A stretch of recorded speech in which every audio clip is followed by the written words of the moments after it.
Chapter 4. President, what is bothering you? Aquino wanted to know. Rias had been acting strange ever since she returned from that meeting with Naruto's boss a few days ago. Has it to do with our favorite vampire? She asked teasingly. Rias didn't react. She sat in her chair behind the desk in the clubroom and was staring at the wall to her right, like something about it was extremely fascinating. Which it clearly was not.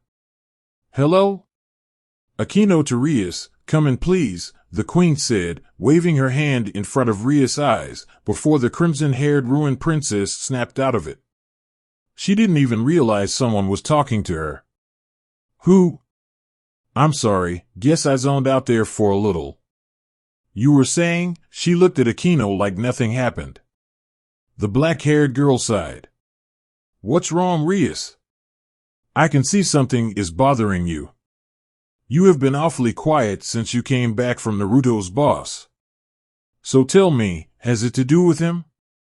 Aquino crossed her arms over her chest, looking at her best friend with a stern and demanding expression. Yes and no. Rias replied. Lucius had told me a lot about vampires in general and Naruto in special. I'm just thinking through my next steps, she explained. Rias, Naruto isn't a game of chess. There is no battle plan, or steps, or anything. Just go with the flow. What is wrong with you? The Rias I know never had difficulties with getting what she wanted. You are right. But Naruto is different. He is difficult. I have to be careful not to hurt him, Rias replied. She knew that Aquino would keep everything she told her to herself, but Rias didn't want to say too much. It would feel like betraying Naruto's and especially Lucius' trust in her. On the other hand, Aquino was her queen and best friend. They had always shared all their secrets and concerns. He doesn't strike me as the easily hurt type, Aquino replied with a giggle. Au contraire. Physically that may be. But emotionally, I just want him to be happy here with us. And with us you mean you, Aquino sighed. Aquino. It's okay, you have never been one for sharing, she teased, before the door opened and Naruto came walking in at a smart pace. He looked like a tank in his armor as he charged through the doors. The two girls had to suspend their conversation for now. You requested my presence, ma'am, he asked, ignoring the wanton look Aquino gave him. Her purple eyes were basically overflowing. I did. There is something we need to take care of, Rias replied. She could already see the effects of what Lucius had told her about him having a strong effect on girls. Luckily, or maybe sadly, she was immune against it since he drank her blood. She liked him a lot, nevertheless. And with take care you mean drink tea and watch anime? Naruto asked, not wanting to repeat the same mistake twice. No. No, not at all. This time I actually mean it in your sense. We have to get rid of a stray devil. As you command, ma'am, Naruto replied sharply. Just point the way. I will accompany you on this mission, to get a feel for combat style, Rias said as she stood up and walked around her desk. I trust you will have an eye on my safety. Of course, ma'am. Do not worry about it, he gestured towards the door. After you, he said, and Rias winked at him as she walked past. Charmer, she purred. Hey, are you replacing me? Aquino pouted. Rias rolled her eyes. Of course not. Come along, she said. // Hello? Is someone here? Isa asked carefully. She was walking down the aisle in the church Naruto had shown her. He was such a kind person, friendly and polite. They spent longer together than strictly necessary and got to know each other a little. Asia decided that she liked Naruto and hoped she would meet him again soon. He left her a couple of hours ago, after buying her ice cream and showing her all around town for a while. She found it a little odd that he didn't eat any, but he said he couldn't stomach milk. He was probably lactose intolerant. Asia had heard of that condition. After a couple of hours, during which she had so much fun like never before, he had shown her the way to the church and excused himself, telling her he had to make some larger acquisitions. Asia had found the church on her own from that point, though it did take her a while to walk up that hill all by herself. She may also have gotten lost once more, but luckily found her way back to the main road after what felt like hours. Now that she was at her destination, Asia didn't feel too well at all. This church was really creepy. The crucifix at the altar was destroyed, together with most of the formerly beautifully colorful windows, which used to depict various saints. The differently colored flinders were scattered around all over the floor. This was definitely a horrible place. "Hello?" Asia repeated again as she kept walking. She heard a faint flattering behind her and had to force herself to turn around. Asia was scared. She didn't really want to see who was behind her. But she forced herself to do it. To turn around. To her surprise, her eyes fell on a rather tall, really beautiful young woman with long navy blue hair, which obscured her right eye. She had intelligent light brown, almost golden eyes and was wearing a trench coat like burgundy top, which revealed a lot of her very ample chest as well as a miniskirt, which matched the color of her top. Asia also noticed a small piece of plain gold jewelry hanging around the woman's neck. The woman crossed her arms behind her back, smiling rather warmly at the nun. Asia sighed in relief, happy that the person appearing behind her was not nearly as scary as it sounded in the first moment. "You must be Asia," the woman said with a welcoming voice, which did a good job to hide some kind of pity.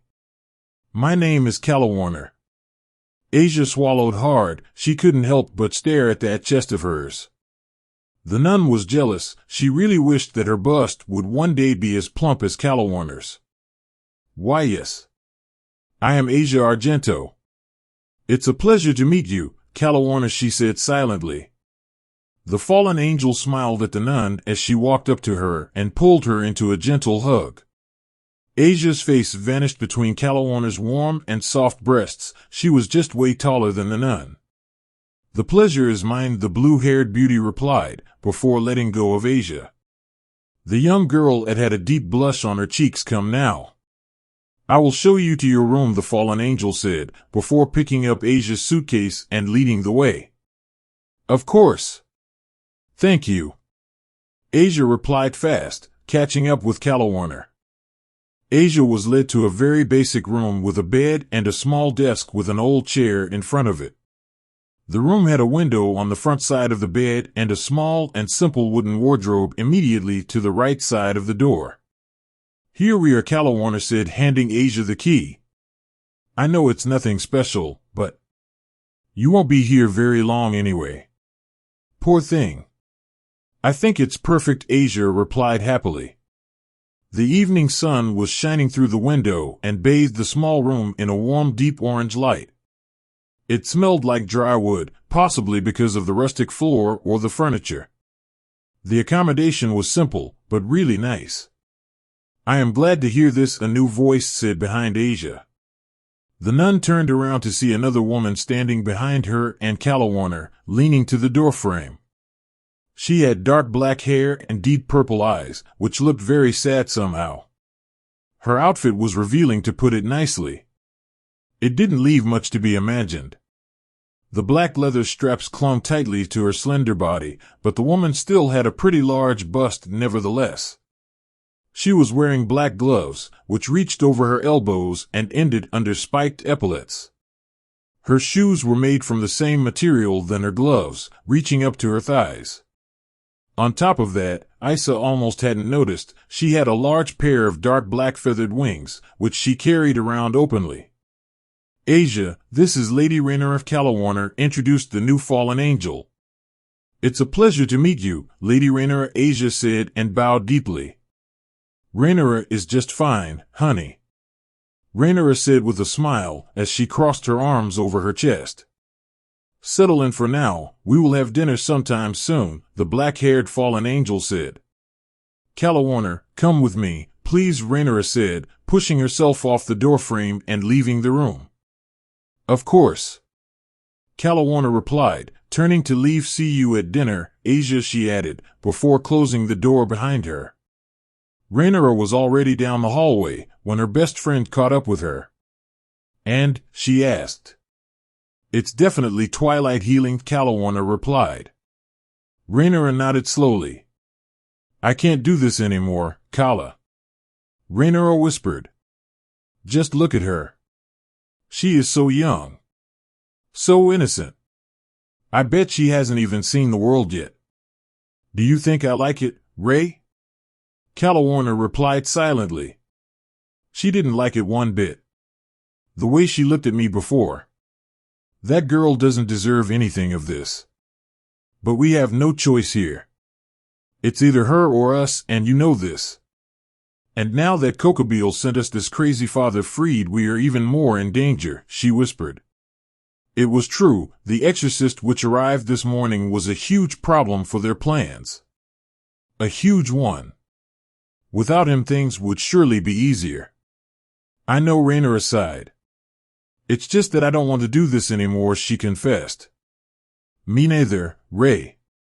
Me neither. But we'll be over soon. Promised.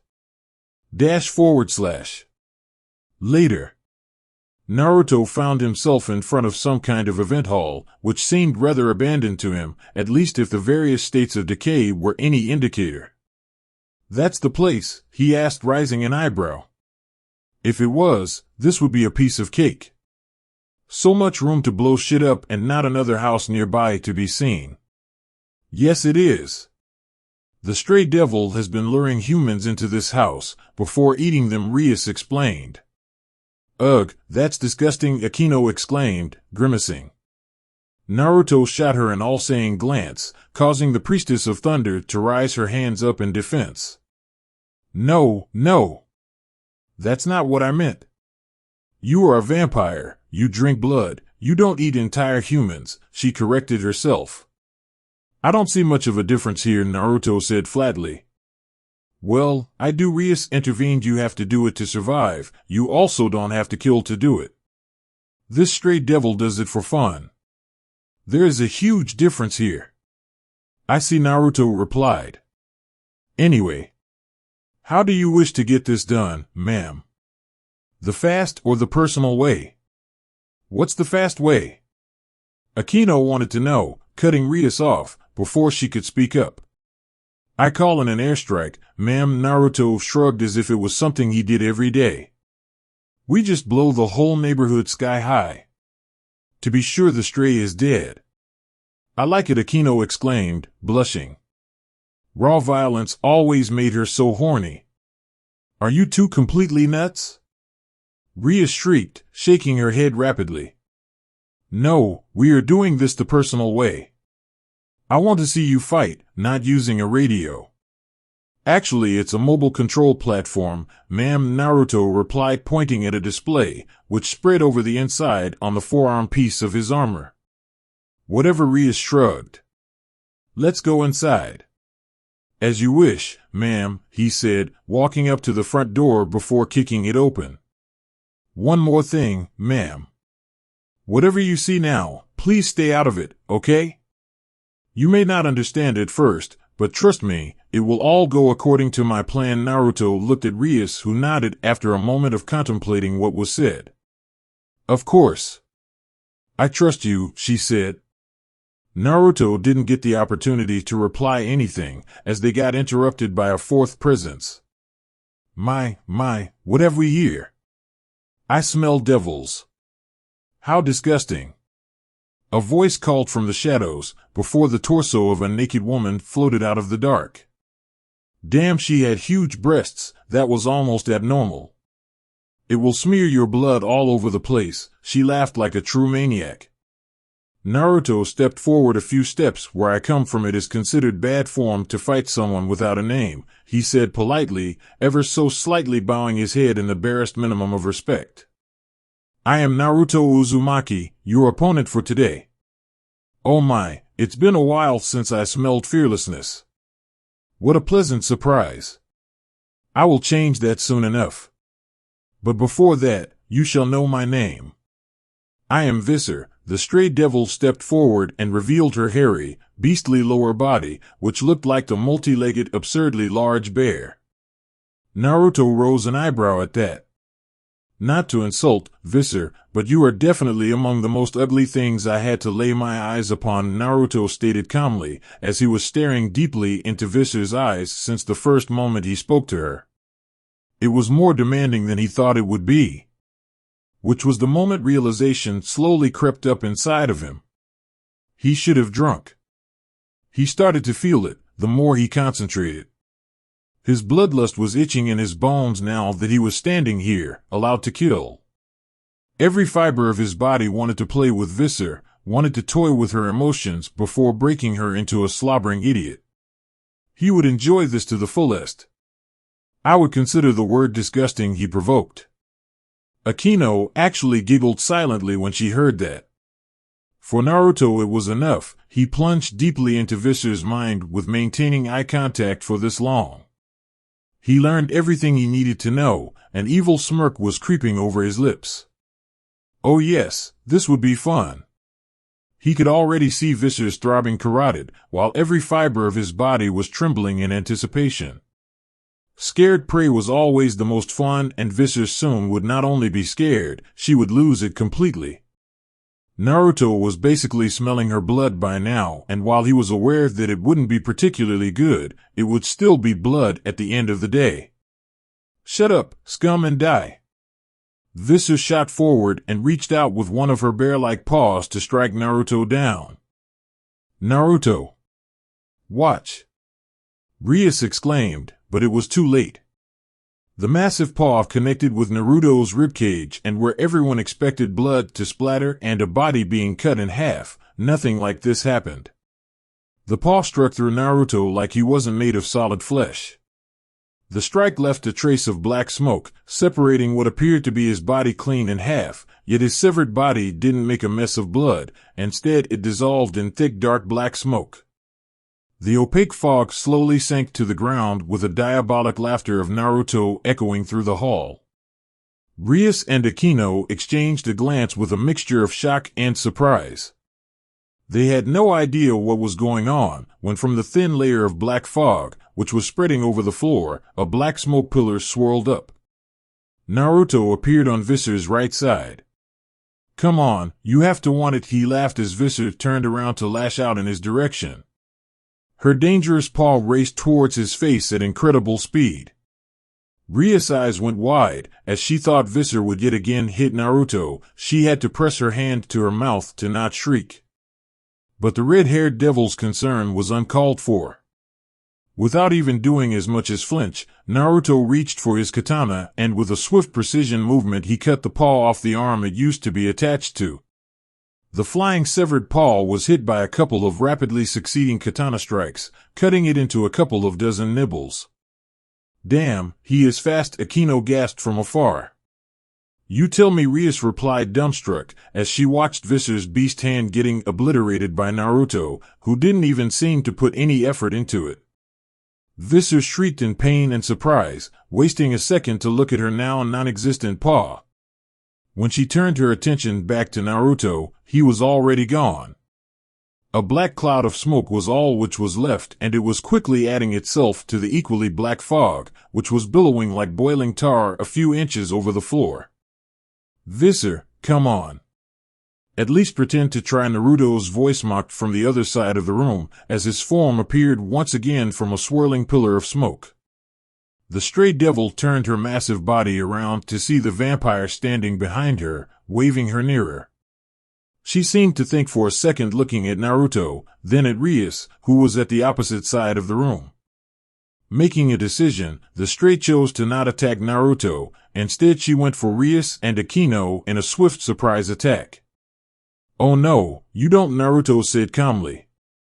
In the time it took Visser to shift her balance and start her attack on Rias, the vampire had basically teleported directly in front of Rias. He was so damn fast, time itself seemed to freeze whenever he was in movement. With a ferocious scream, Visser's other clenched fist sailed down on Rias, whose eyes went wide in shock. In exactly the same moment, when she tapped into her own magical energy to defend herself, Visser's fist was stopped by a barrier. An invisible barrier, appearing out of nowhere and shattering the stray's bones in her hand, sending her stumbling backwards with a pain-filled scream. Naruto chuckled softly. "Ladies," he said with a wink, "you two look mesmerizing tonight," he flattered. "The traditional get-up makes you very easy on the eyes, Akino," he said, causing the queen to blush in almost a shade of Ria's hair color. He flashed the both of them a wide smile, before he turned around again, muttering a sequence of words which seemed to be a mixture of Latin and ancient Greek. Rias could feel the invisible barrier spread around them as Naruto left their side again. He had sworn to protect them and he would keep his promise. Rias smiled inwardly. Visser seemed to have coped with her injuries as she was standing again, clearly furious to no end. "What are you?" she demanded to know with a roar. Naruto yet again laughed in a truly diabolical way, as his form dissolved once more into nothing more but black smoke, a nightmare. His voice replied without a fixed origin. It appeared like the whole hall was speaking. The smoke fell to the ground and yet another pillar appeared in another corner of the room. But this time it wasn't Naruto who came out of the light-swallowing darkness. Out of this pillar a little girl stepped. Yes, a little girl. Rias had to blink to make sure she wasn't seeing things, but it definitely was a young girl, maybe 6 or 7 years old. She was wearing a dirty white dress and was carrying a worn-out teddy bear on one of his plush arms. The bear was missing one of his amber eyes and the artificial brown fur was much thumbed. The girl didn't wear any shoes, her bare feet were pitter-pattering on the cold floor as she rubbed over her big dark eyes filled with sadness and confusion. Her hair, as dark as her eyes, was filthy and she seemed exhausted. Akino and Rias swallowed in perfect sync as they laid their eyes upon the child. Everything about her was heartbreaking. The two devils wondered where she even came from, but both of them quickly came to the conclusion that this must be one of Naruto's magic tricks. The child stepped out of a pillar of smoke after all. "Visser?" the girl asked. Her voice was childish, young, but also hurting in a way which shouldn't have been possible at her age. Visser's eyes went wide in shock as she spun around towards the origin of that voice. A voice which should not have been there. A voice Visser knew she would never hear again in her whole life. A voice of someone who caused Visser nothing but remorse, guilt, and regret. "You," she breathed in a whisper, taken aback. Rias and Akino could see how much the stray devil tried to comprehend the situation, but couldn't. The two devils didn't claim to understand either, but they definitely weren't this shocked by whoever this girl was. "You are dead." Visser breathed again, slowly beginning to walk backwards, as the girl waddled closer to her. The stray's eyes were filled with tears. She felt like someone punched her in the stomach with a sharp dagger. This was impossible. Absolutely impossible. "You killed me, Visser," the girl said sadly. "Why?" she asked as the little one came closer and closer to the stray devil. This huge-ass scary stray, who was obviously losing her mind over a little girl without shoes and a teddy bear. I. Visser stammered, as memories of her past flooded her mind. Pictures of long-forgotten times, emotions she had cast aside forever. It all hit her like a truck at full speed. She was overcome by the guilt and regret she thought forgotten for so long. This little girl, it was not possible. The master's daughter, she was dead. She could not be here. And yet she somehow was. How? Why? Why now? Visser was stumbling further and further backwards, the huge beast body of hers slowly reverting to more human forms. Legs were shrinking before they were gone, the fur was shedding. "Why did you kill me, Visser? I loved you. You were like my mommy. I loved you like my mommy. I know my real mommy died when I was little. But you were a good mommy to me. You always took care of me. You played with me. You cooked good things to eat. I loved you, Mommy. The girl had something like a quick smile, which faded away immediately. But then you killed me, the small girl accused. Her calmness was more than scary. The heavy words spoken without any apparent emotion crawled under anyone's skin, leaving a cold tingling and honestly unusually creepy feeling. You said you loved me, Visser, the girl continued. You were all I had. The only one who protected me. You know Daddy did mean things to me. But you always protected me. I only had you. Just tell me why. This little girl was scary. She was definitely scary. Everything about her was. The way she spoke. The way she walked. Even the way she carried her teddy. Everything.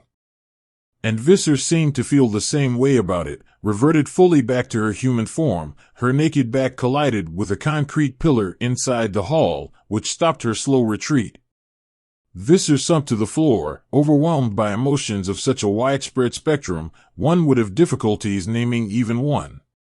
She breathed heavily, overcome by guilt and emotional pain.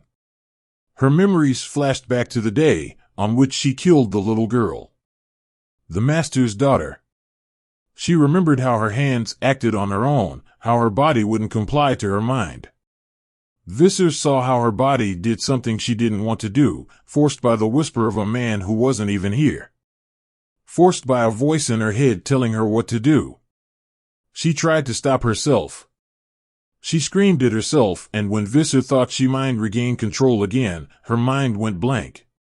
When she woke up again, she found herself in a puddle of blood, the child she loved so dearly cut into pieces by the knife in her hand.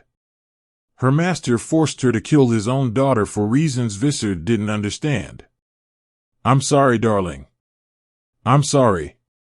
Visser shouted. I didn't want to. Please understand. I had no choice. Your father, he made me. I didn't want to. I swear it wasn't what I wanted. But he left me no choice. All the experiments he ran on me. All those things he tried. I tried to protect you, darling. I really tried. I am so sorry, I couldn't. I was too weak.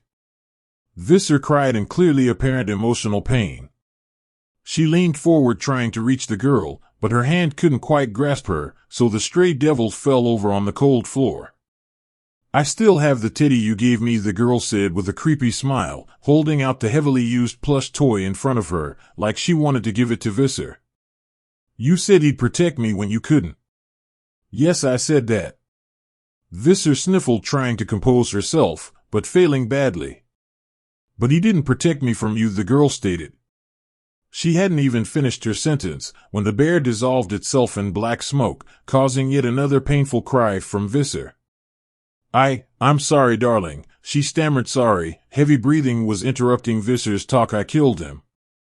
I killed your father after what he forced me to do. I didn't want to hurt you. Please forgive me. I tried to fight his voice in my head, but it was too strong. I couldn't stop him. I couldn't, no matter how hard I tried. I loved you. I really did. Visser forced herself up on the pillar, standing on wobbly legs, while she sobbed. Her face was already tear-stained and her eyes puffy and red as she continued with shaky, insecure voice, trembling because of the pain and choking due to all the guilt. You were like my daughter. Sorry. Suri. Please say that you understand what I did. Please, I beg you, my little flower, please. Say you forgive me. I am so sorry. So sorry. Rias and Aquino were looking at each other in complete disbelief. They had no idea what kind of tragedy had happened in Visser's former household. It made Rias want to pardon Visser for everything. The poor woman had been through the deepest pits of hell, it seemed. The girl giggled, or at least it sounded like a giggle. I forgive you, Mommy, the girl said as she stepped forward to be pulled into a hug by a still crying Visser. Thank you. Thank you so much. Visser breathed, looking down to the girl in her arms. Her eyes went wide when she saw her adoptive daughter dissolve into nothing but thick black smoke. She lost substance right in her arms, and as much as the stray devil tried to hold on to her, she couldn't. Rias saw how out of another smoke pillar behind Visser Naruto stepped. The smoke from the girl and from everything left on the floor was flowing back into his form. He stood right behind Visser, whispering something into her ear. "I can offer you salvation," the vampire growled deeply. He had to concentrate with all his might to not just sink his fangs into her delicious-looking neck, sucking her dry. Visser's pulse was showing through her greenish skin like it meant to seduce the vampire with its calm rhythm. He swallowed his carnal desires with a heavy gulp. Visser's arms slouched to her naked sides, as a sad smile showed on her lips. Somehow the stray devil felt peaceful. Her anger was gone, her hate vanished. She was complete, there was nothing left in her head, which bothered her. Going now was the right choice. Her journey had come to an end. She looked over her shoulder without turning around. "I would like that," she whispered. "Thank you." Rias wasn't quick enough to react, too caught up in the situation, trying to process what happened. Naruto had figured out one of Visser's worst fears. He had found something which was tormenting her soul bad enough and used it against her. He showed her something she desired so much that it was enough to not only break, but shatter her mind into nothing more but an obedient puddle. Naruto knew that what Visser did wasn't her fault. But apparently Visser couldn't forgive herself. He had considered for a moment to deny the stray devil her peace of mind. To have the phantasmagoria of the little girl she loved so much deny her forgiveness. But he decided against it. He was cold, but he wasn't cruel. Now Visser at least could die in peace. "Naruto!" Rias exclaimed, rushing forward in an attempt to stop him, but it was too late. His katana was sailing down, cleanly cutting Visser's head off in a swift strike. Dark red blood exploded out of her neck and splattered everywhere, basically bathing Naruto in the red liquid. That was definitely too much for the thirsty vampire. He opened his mouth and took in as much of the red juice as he could get, licking his lips. He was basically showering in blood now and seemed to really enjoy it. It didn't taste sweet and pure like Rias' delicious blood did. This was more of a raw, slightly rotten taste, but it was still blood, which made Naruto quiver in anticipation. "I am so in love," Akino blurted out, as she stared at Naruto. Rias didn't even hear her. She tried to get to Naruto's side, as the katana cut the stray's head off. A few drops of blood splashed into Rias' face, before she arrived at the vampire's side. It was no use now, Visser was dead. The order she had given him was carried out. The crimson-haired princess wasn't mad, she would have saved Visser if possible, but this was all right. Somehow Rias doubted that Visser would have wanted to join her peerage anyway, maybe it was for the best this way. No, Rias wasn't mad at Naruto. Instead she was worried. His eyes had that purple glow in them and he was hungrily staring at the dead corpse of Visser, who had fallen to the ground after showering Naruto in blood from head to toe. "Naruto?" Rias asked, as she walked up to him. The vampire turned to her, his eyes glowing purple and his fangs extended. "Are you okay?" Naruto stared at her, wiping the blood down his face before capturing it in his mouth. "You have," he whispered and pointed a shaky finger at the few drops of blood Rias had on her cheek. She took a moment to realize what he was hinting at, before she caught the drops with her finger and held it out to his mouth. "Don't bite," she said cutely, as Naruto eagerly sucked the blood off Rias's delicate finger. "You are really someone very special, Naruto, do you know that?" she asked. In a matter of minutes he had taken out a high-class stray without even breaking a sweat. Without even really fighting. He was able to beat her with a mind game. With an illusion. She didn't even want to begin imagining what that man would be capable of doing when he had to really let loose. Extremely impressive. "Can't concentrate," Naruto managed to say. There was so much blood around him, and he felt his bones itching. Each fiber of his body screamed at him to drink more. The urge to fight and kill was so overwhelming, he could barely stop himself from attacking the next person he saw, which would have been Rias. And that was the only reason he could stop himself. "I know," she said calmly. Rias reached out and pulled him towards her, ignoring that her school uniform got completely ruined by the blood stuck on Naruto's armor. "What you just did, Naruto? It was mind reading and illusion magic, wasn't it?" she asked, before letting go of him. "Yes. Something alike," Naruto groaned.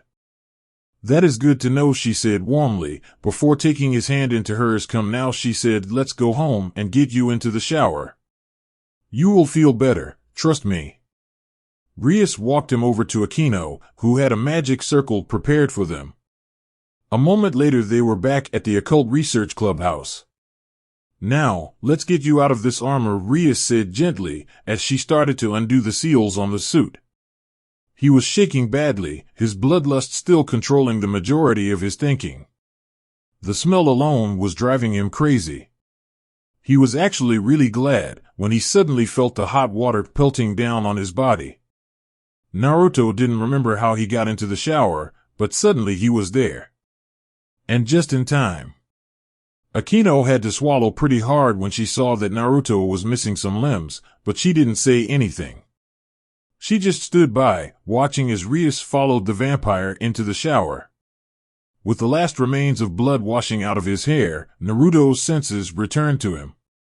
He was suddenly aware of Rias hugging him from behind. She was with him in the shower. Strangely, he did not recall her entering at all. She kind of was there from one moment to another.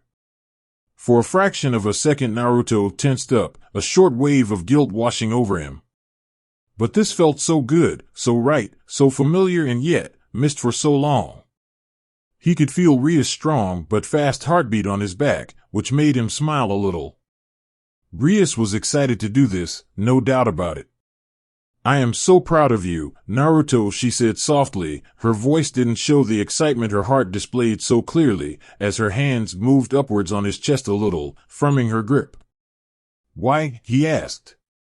If he'd say that Rias didn't feel amazing like this, her wet naked body pressed to his back, her voluptuous breasts rubbing over his skin, he would have been the worst liar there was. Damn, that girl was drop-dead gorgeous, kind, caring, intelligent, and as an extra bonus, basically immortal on top of that all. What could a guy like Naruto wish for more? Nothing.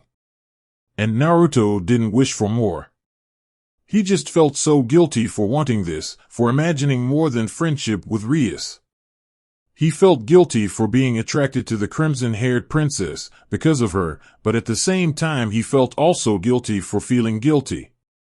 Rias should not at all be the victim of his past. She deserved someone who was capable of making her happy. Someone she wanted to be with. If Naruto should have been the one person who Rias thought could make her happy, if he was the one she wanted. Wouldn't it be unfair to hold back just because of someone who wasn't even alive anymore? Especially if Naruto did like Rias as well. But then, why did he feel like betraying her? Naruto really wished he could have one of his best friends at his side now. Gabriel always knew how to help him. In the long years they spent together, she could almost fix Naruto's broken mind. It sounded ridiculous. Gabriel was an angel, not any angel either. She was one of the 4 great seraphs on top of it all, and Naruto was a vampire. The most powerful son of the famous No-Life King. They should have hated each other.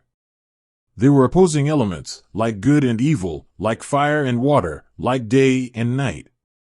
They should not have gotten along. But they did, and that rather nicely as well, despite all their differences. They grew to respect each other over time, while working together on a mission. For more than 20 years they searched for an ancient artifact, a piece of Eden. A weapon which allowed anyone to slay a god.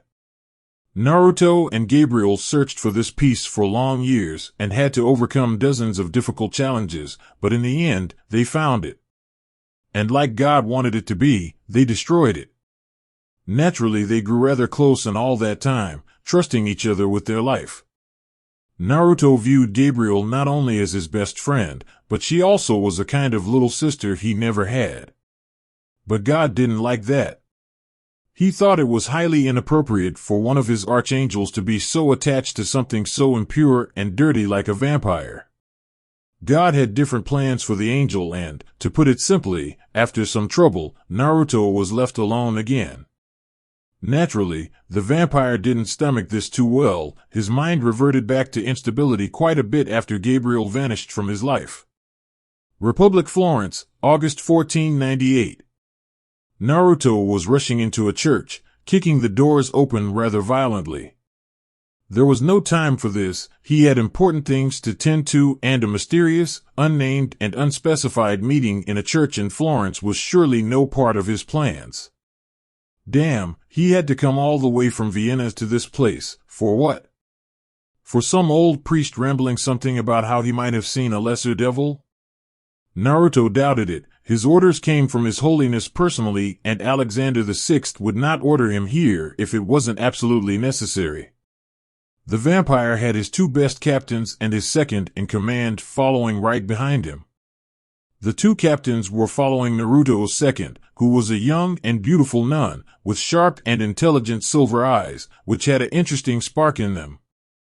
She had mesmerizing light blonde, almost white hair with slight curls. The locks fell down way past her shoulders and were swaying back and forth with every graceful step she took. The nun's name was Teresa, who was not wearing the traditional dress of a nun. Instead, she was wearing a set of white and silver armor, consisting of a skin-tight, high-necked white overall with a silver armored skirt, large shoulder armor of the same material, and armored boots. She was carrying a large sword on her back and had a faint smile on her lips. The reason she was following Naruto had two aspects. One was her original job, which she still fulfilled. She was a nun after all, and as such, she was a virgin. Sometimes she called herself the vampire's buffet, but Naruto got really mad at her whenever she did. The other part of her employment had developed while she was traveling with Naruto. Teresa was a fighter by nature, and so Naruto has took it upon himself to teach her. She was exceptionally skilled with a blade, cold and emotionless, which was really an uncommon trait for a nun, but nevertheless. Teresa was always focused on the task and wouldn't let feelings come in her way. At least during combat. In private, Teresa was a loving, kind, and caring woman who had a very soft spot for her teacher. She'd do anything to make him happy and liked to think that she did exactly that. The nun always had that faint smile on her lips, which brought her the nickname Teresa of the Faint Smile. The two captains following Naruto were her idea.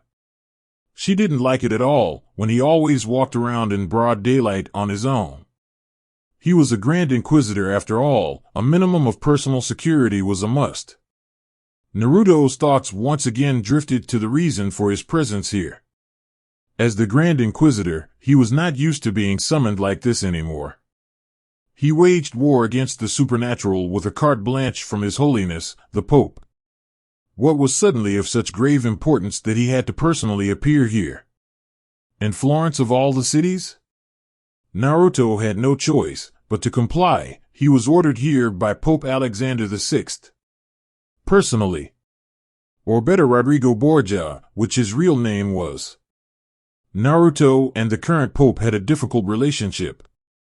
His Holiness understood the importance of Naruto's work and knew that only he could do it, but he didn't like the idea of a vampire ranking so high within the church at all. Naruto, in return, didn't like all those political intrigues Alexander was involving himself in. They solved this issue rather easily by leaving each other alone for the most part. Done. So that sudden order to appear in Florence was rather odd, to say the least. Today was one of the few occasions on which Naruto actually received orders from Alexander. The vampire was storming down the large aisle in the middle of this stunning church towards the altar. It was a magnificent display of craftsmanship, Naruto had to admit. The whole place was flooded with light like it came directly from heaven, and the ceiling was so far above the ground it appeared to be the roof of the sky. A beautifully made crucifix was hanging a little bit behind the altar, which was covered by a red blanket and positioned a bit higher above the ground. A couple of steps were leading up to the gray marble altar. Just as Naruto was jogging up the few steps to it, he was aware of a shadow falling down in front of him. The figure was probably swinging down from the crucifix. Gloomy mood, black armor, sad face. That can only be one. You are late, Vampiro, a happy Italian voice called out. A man dressed in perfectly clean and rather expensive-looking white robes with red details and a hood of foreign design stepped forward. He was wearing a smug grin on his lips and his eyes were joyful, despite the hood hiding them for the most part. Naruto's two captains sprung to action, reaching for their swords, stepping forward to shield their two superiors from any harm. Teresa rose a hand to stop their movement immediately. She didn't know the assassin, but he was definitely not hostile. Arrogant attitude, fancy clothing, still does not know how to move silently. You are still incompetent, Assassino, Naruto teased back with a bright grin. Ciao, amico, the assassin exclaimed happily and stepped forward to give the vampire a manly hug.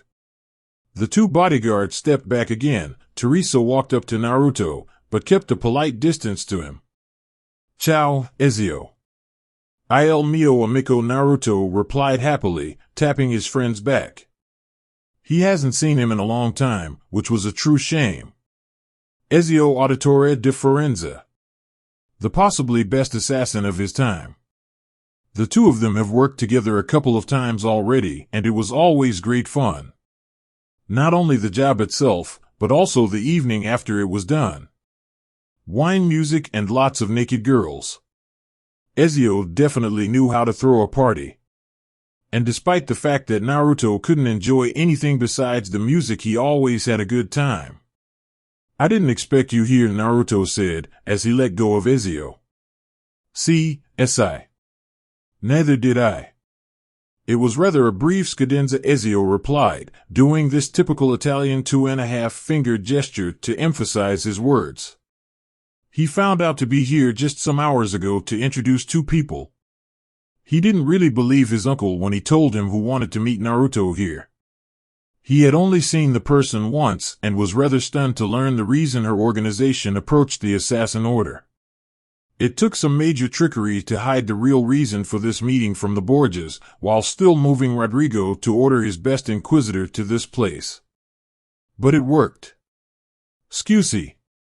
Ezio exclaimed, realizing the presence of the nun, or the warrior, or whatever the beautiful young woman was. I haven't introduced myself properly to you, Madonna.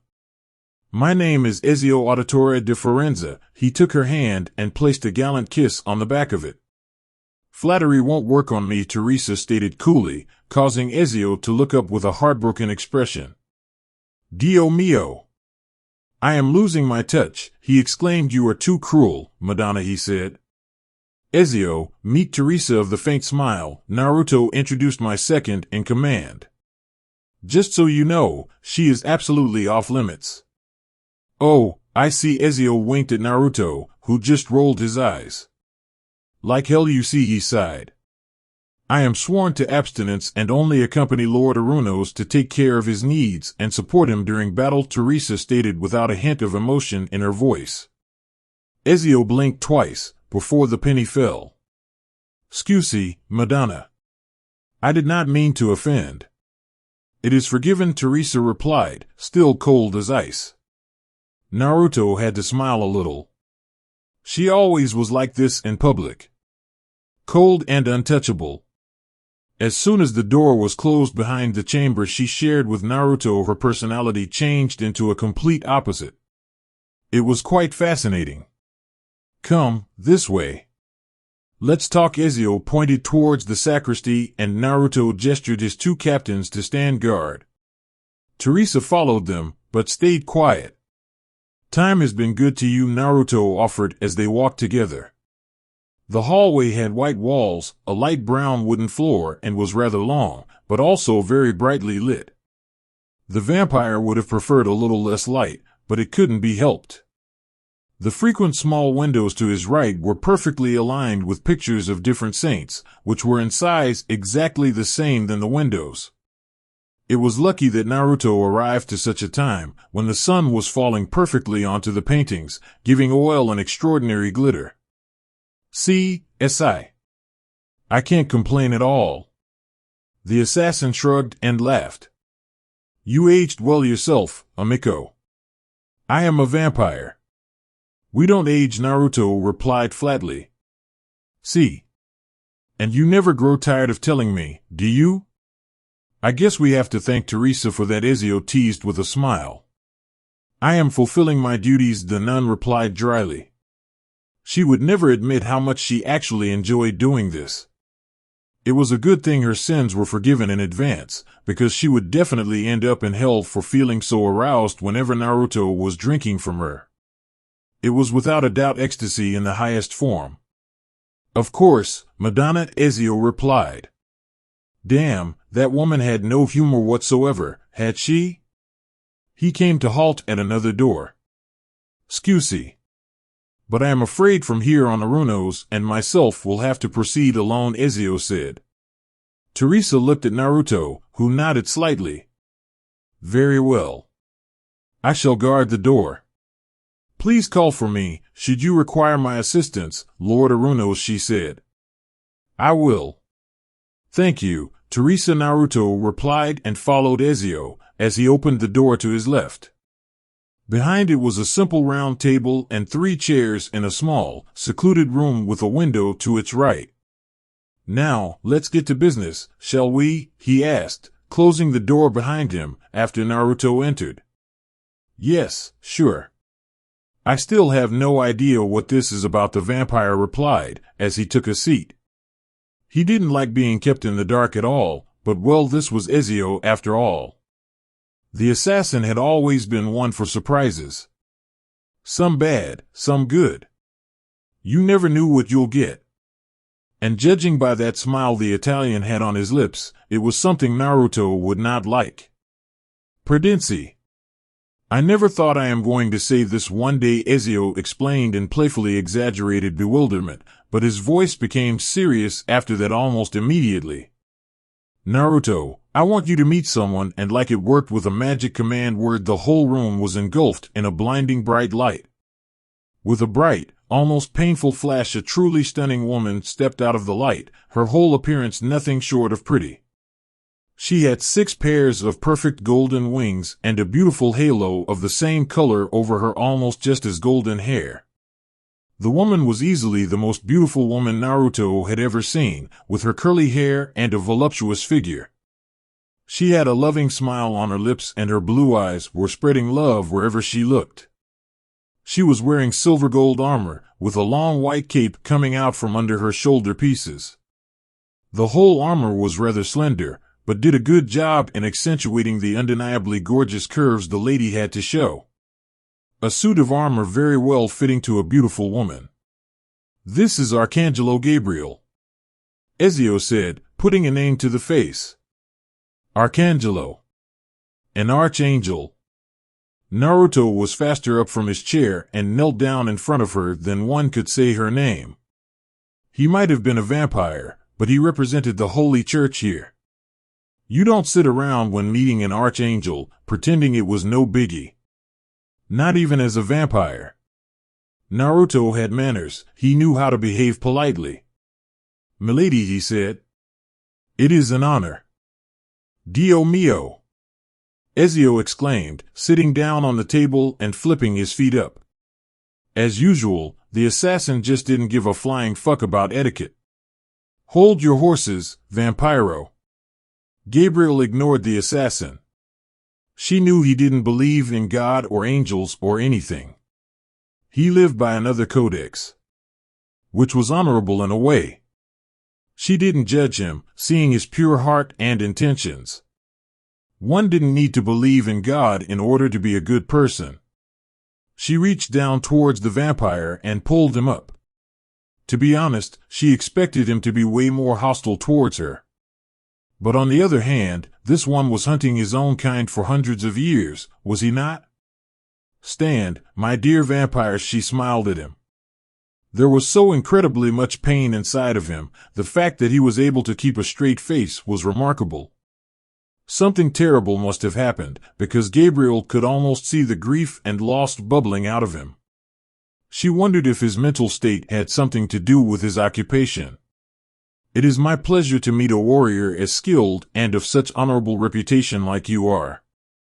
The honor is truly mine," and dropped a deferential curtsy, much to Naruto's surprise and possibly embarrassment. "Madonna!" Ezio exclaimed, again with his playful voice. "Don't do that with him, he will get the wrong ideas." The assassin winked at Naruto. "I don't think he will," Gabriel replied as if she just knew, before turning to the table and taking a seat as well. She waited for Naruto to also take back the chair he used to occupy before her arrival, when the Archangel spoke up. "Gentlemen, the reason we are meeting here is simple. We have to search for the last piece of Eden. / 3 years later, somewhere near Venice. Bella, your beauty makes the prettiest roses appear dull. Your smile is so bright, it lights up the night. Your skin is as smooth as a gentle wind in the morning, and your scent." A young bachelor was leaning next to Gabriel, who was sitting on a wooden bench in front of the bed and breakfast she, Naruto, and Teresa stayed at for the night. The angel had a long, but slender brown box sitting on her lap. The box, or rather its content, was a present for Naruto, which arrived this morning. Gabriel didn't pay a lot of attention to the bachelor hitting on her. She had no idea what he was talking about anyway. She wasn't even sure if his smooth talk was addressed to her. Gabriel's thoughts circled around the vampire, who was accompanying her the last 3 years. Naruto was a wonderful person. He was protective, kind, caring, determined, and so very sad. Over the last years, Gabriel slowly found out the reason for it. She learned about his late fiancée and the reason for her passing. She learned why he was turned into a vampire and why he fought evil with all his strength and determination. She understood his motivation, she really did. But to see him so heartbroken every day, it made Gabriel sad. He was slowly breaking apart because of what happened. Gabriel kept telling him that it was time to move forward. That his fiancée would not mind at all if he did. That those who were no more among the living should not control the decisions of those they left behind. She told him that having his revenge was a goal to live for, but the life he was living should not be influenced so heavily by his past. She urged him to allow himself to be loved again. There were so many beautiful girls, kind and caring women who would love to be with him. Gabriel could see it every day. But he sent them all away, and that rather harshly. Or at least he did in the beginning. Gabriel got the feeling her preaching slowly was having an effect on Naruto. He was cheering up noticeably, and it made her happy. Over the last years they became best friends. More than best friends, they became family. Gabriel was not used to this world. It was different and confusing. She got herself in trouble all the time, probably because of her own naivety, and Naruto had to bust her out each time. She felt like his little sister sometimes, and he certainly acted a lot like her older brother. Doing things like, "If you dare to speak as much as one more word to her, I am going to have your head for it," the vampire hissed, his voice dripping with venom. He was holding his sword to the neck of the bachelor, who was bothering Gabriel. She was naive as a child. Naruto was sure that she didn't even realize that the man was hitting on her in the first place, yet alone that she was inviting him to continue, with the way she looked at him, her big blue eyes sparkling. "The lady seems to like my praises," the bachelor retorted seriously as he turned around. He looked at the man in deep black armor and froze. "Inquisition is mine," yelled. Naruto stepped forward. "The lady has no idea what you are even talking about," he growled, "and now get out of my sight." He grabbed the man at his shoulders and tossed him onto the gravel street. Naruto watched for a moment longer as the man pulled himself up and started running away as fast as his legs were carrying him. "Did he touch you?" Naruto asked seriously. That would not have been the first time. You can't let that happen. You were close to falling the last time you didn't notice what was going on, and I don't want that to happen to you. You have to be more careful, he warned. I know, Naruto. Don't worry. He didn't touch me. Relax. Gabriel returned with a smile, patting the spot on the bench to her left. Naruto sighed, but sat down. How is Teresa? She asked to change the subject. It was always sweet and heartwarming how much Naruto cared for her. Always the protective one. Gabriel was sure she could run around naked through Rome, and as long as he was at her side, no one would even look at her in a weird way. At least no one who was able to walk another 2 steps after doing so. Exhausted. I let her sleep. Naruto replied with a shrug. I see. Well, it has been a tiring week for all of us, she smiled, before finally coming to the point she was curious about. I wonder, how did it go with that cute brunette yesterday? Isabella?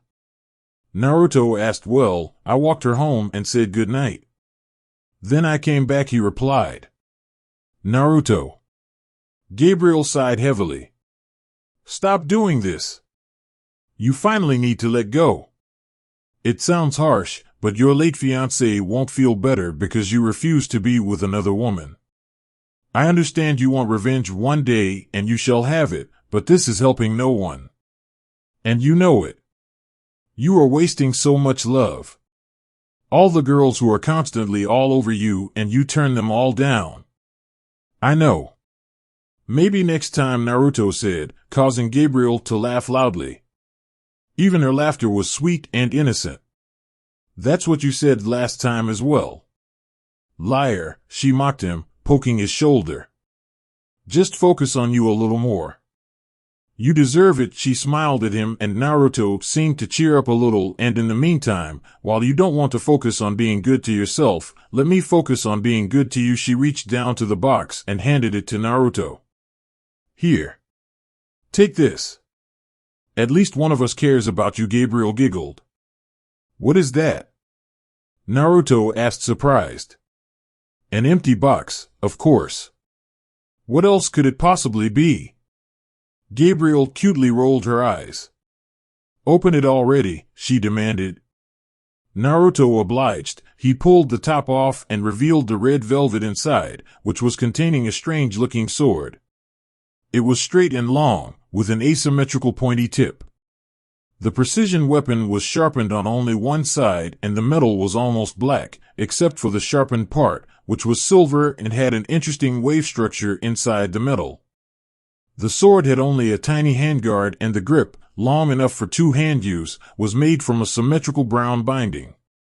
It looked very foreign, but also extremely powerful. This is something very special. For someone very special, Gabriel smiled. It is a hybrid between a Japanese katana and a German longsword. I got it made just for you from the heavenly blacksmith, she smiled as Naruto picked the sword up and inspected it. The weapon was perfectly balanced and, in comparison to his current sword, almost ridiculously light. The edge was quite possibly the sharpest blade he ever held, and Naruto had little doubt that one could slice a rock clean in half with this. Gabriel continued her explanation, while Naruto checked his new sword out. The best part about it is, incorporated in the steel were the nails used to crucify Jesus Christ. So his blood still flows through the metal, if you so will. I don't think I need to mention it, but this is the mightiest holy sword ever made, and there will never be one which will surpass its powers. Even Excalibur will fade in comparison. Naruto looked up at her. You got something like this made for me? He asked in awe. Of course. You like it? I do. Naruto exclaimed, but sounded a little sad. Like he remembered something. I know you have a very deep emotional bond to your current blade, Naruto. I understand that. You made it together with your fiancé. That's okay. But you know as well as I do that it is not getting younger either. It's almost 700 years old by now. You should let it retire. Imagine how sad you'd be if it'd break. Put it in a display stand and look at it every day. Cherish the memory. But don't fight with it anymore. She smiled at him, just like you should cherish the memory of her. But open yourself to something new, will you? It will not degrade how much she meant to you. Naruto suddenly grabbed Gabriel and pulled her into a tight hug. Thank you, he breathed. Thank you so much, Gabriel. It is me who has to thank you, Naruto. // Naruto could really use his best friend's advice now, he really could, but he had no idea where she even was now. He hadn't heard from her in centuries. It would be nice to see her again sometime. What would she say to him? Probably that he'd had to move on, that guilt was something he didn't have to feel, something which would get him nowhere. Naruto had heard those words from her before. For someone so innocent and naive as Gabriel, she gave really good advice. Was it even guilt he was feeling now? Or was it something else? Was he afraid? Afraid to lose someone he cared for again? But that won't not happen this time. Never again. He became a vampire to never let things like this happen again. So he would be strong enough to avenge the death of those who were important to him and protect those who would be in the future. He became this monstrosity he was now, solely for that reason. He gave up 3 of his limbs to protect someone important. He sacrificed his humanity because of someone else. He lived for other people, most of which used him as a weapon, thinking he was some kind of monster. They were all hypocrites, sending one monster to kill another. But the vampire was a controllable monster, or at least he let himself be controlled. Naruto always wanted to help, he always wanted to make things better, so he never minded when people looked at him in disgust, as soon as they learned his true nature. He never thought ill of those who cast him out of their villages or cities after he freed them of other evil. More often than not, it infuriated the nun currently accompanying him that everyone was so ungrateful towards him. He always calmed her down and peacefully left the settlement with her. He never got angry with the villagers. They were afraid of him. They thought he was a monster. Naruto never spoke up against them, he knew they were right. He was a monster. A blood-sucking, man-slaying monster who was so driven by revenge and the desire to prevent future injustice that he had lost himself somewhere along the way. Few people were nice to him, and those who were had to pay a high price for it. Like Gabriel. Why would you be proud of a monster like me? He asked again, his otherwise strong and confident voice now merely a humble whisper.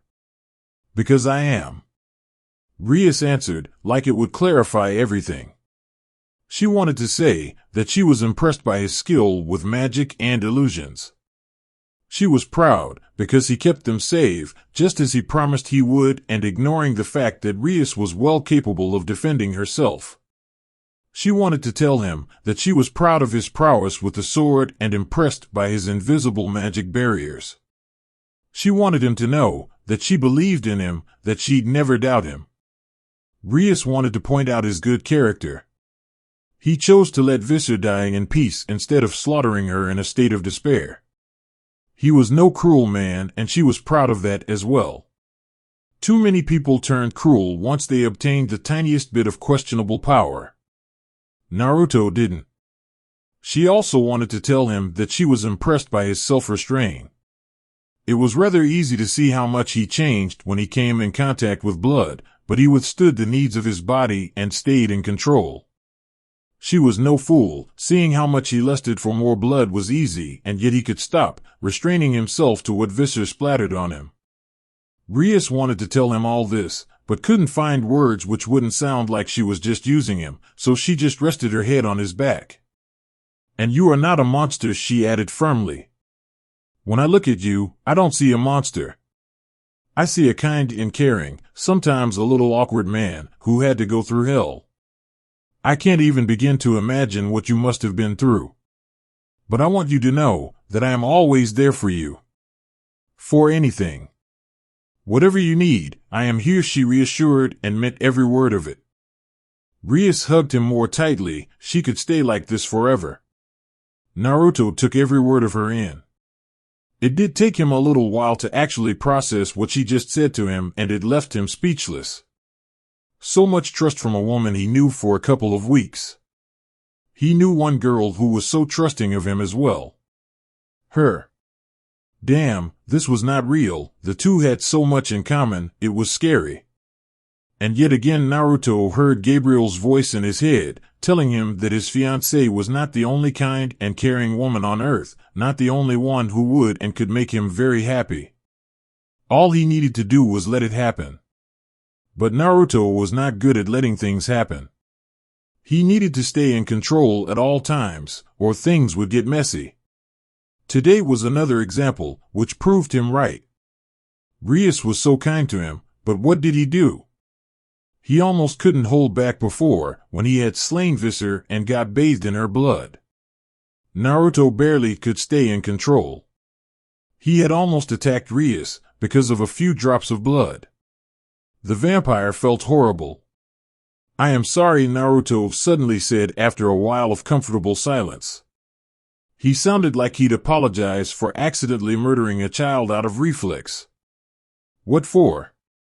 Rias took her head off his back and let go of him. She turned him around to face her when he didn't answer. "What for?" she repeated.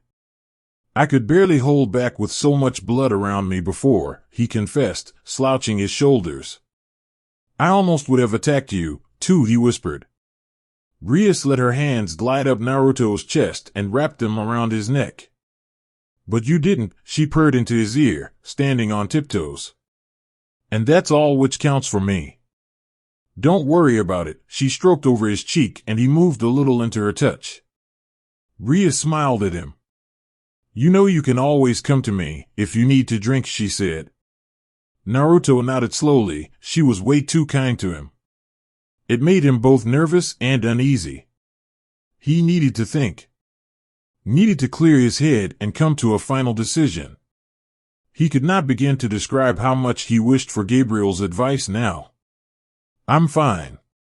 Thank you, ma'am kiddo." "Hey you guys, what are you doing? All that whispering gets me really jealous."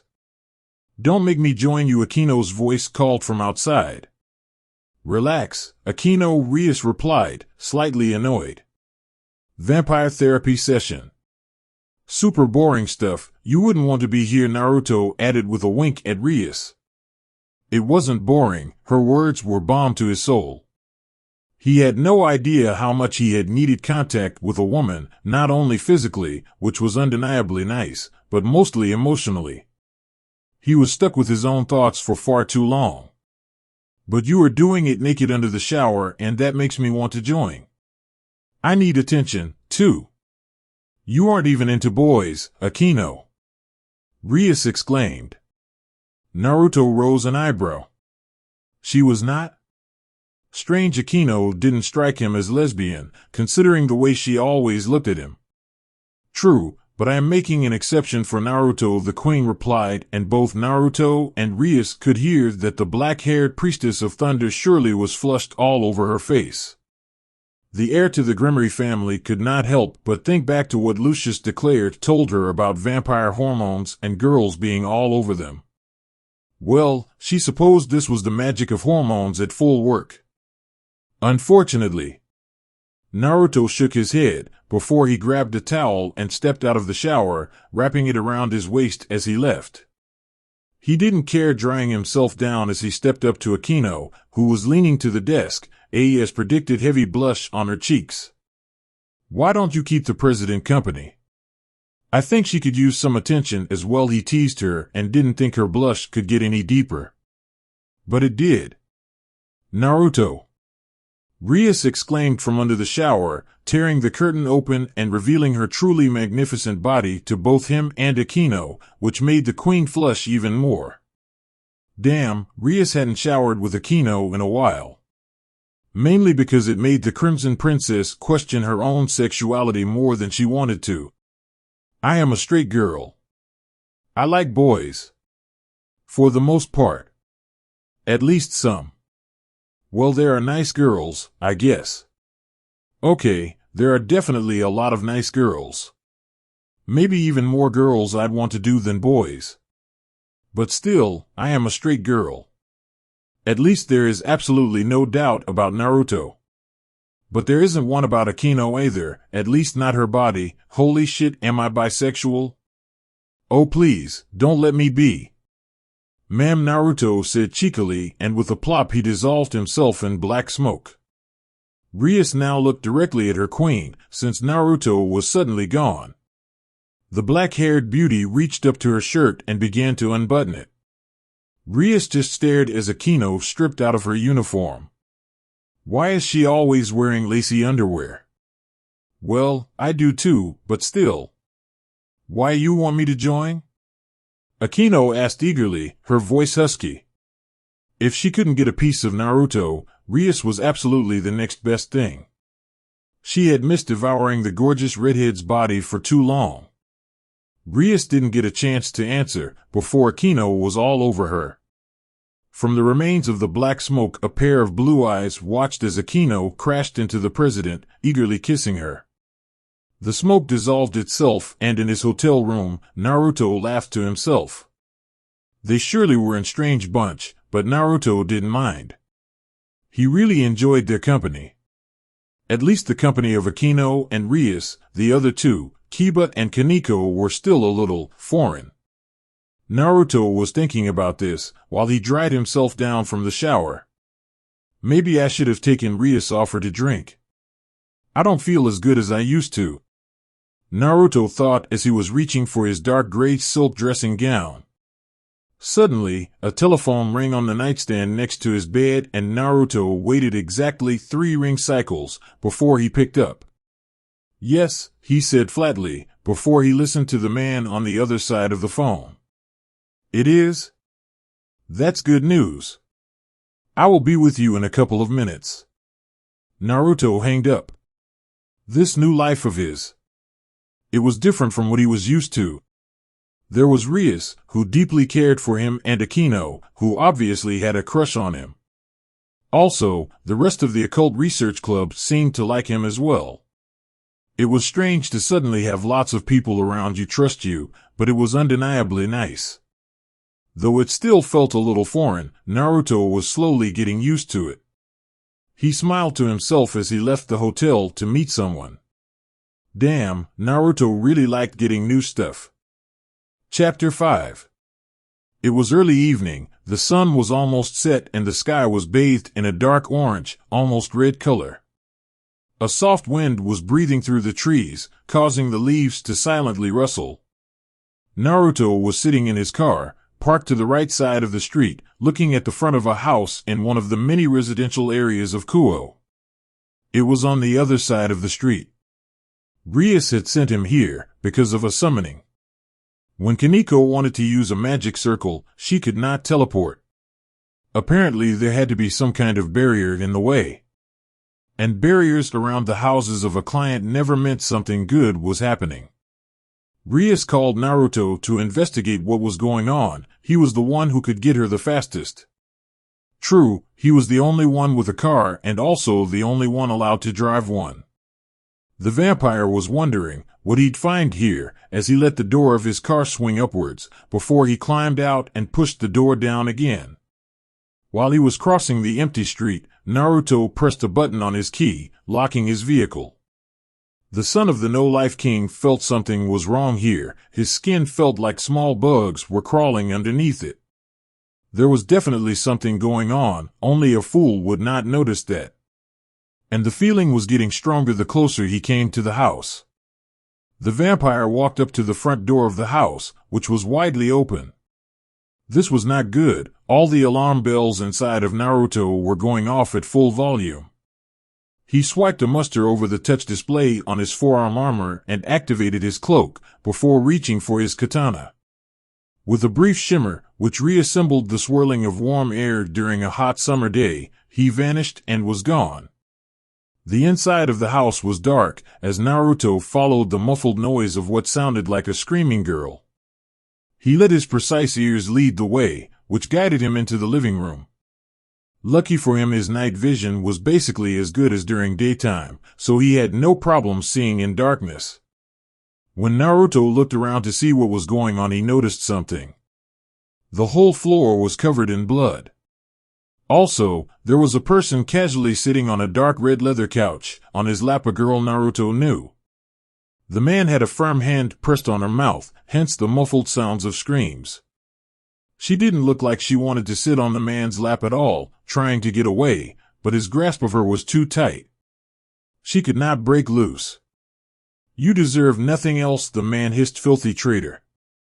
That man tried to summon a devil and you dare to defend him?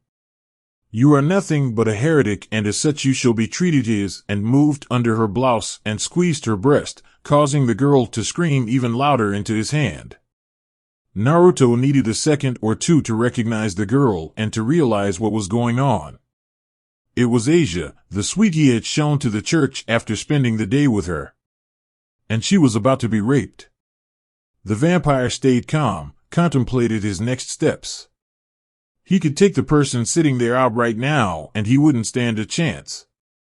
Just hold his pistol to the back of the sitting person's head and pull the trigger. Done. The man would be dead before Naruto's cloak had fully dropped.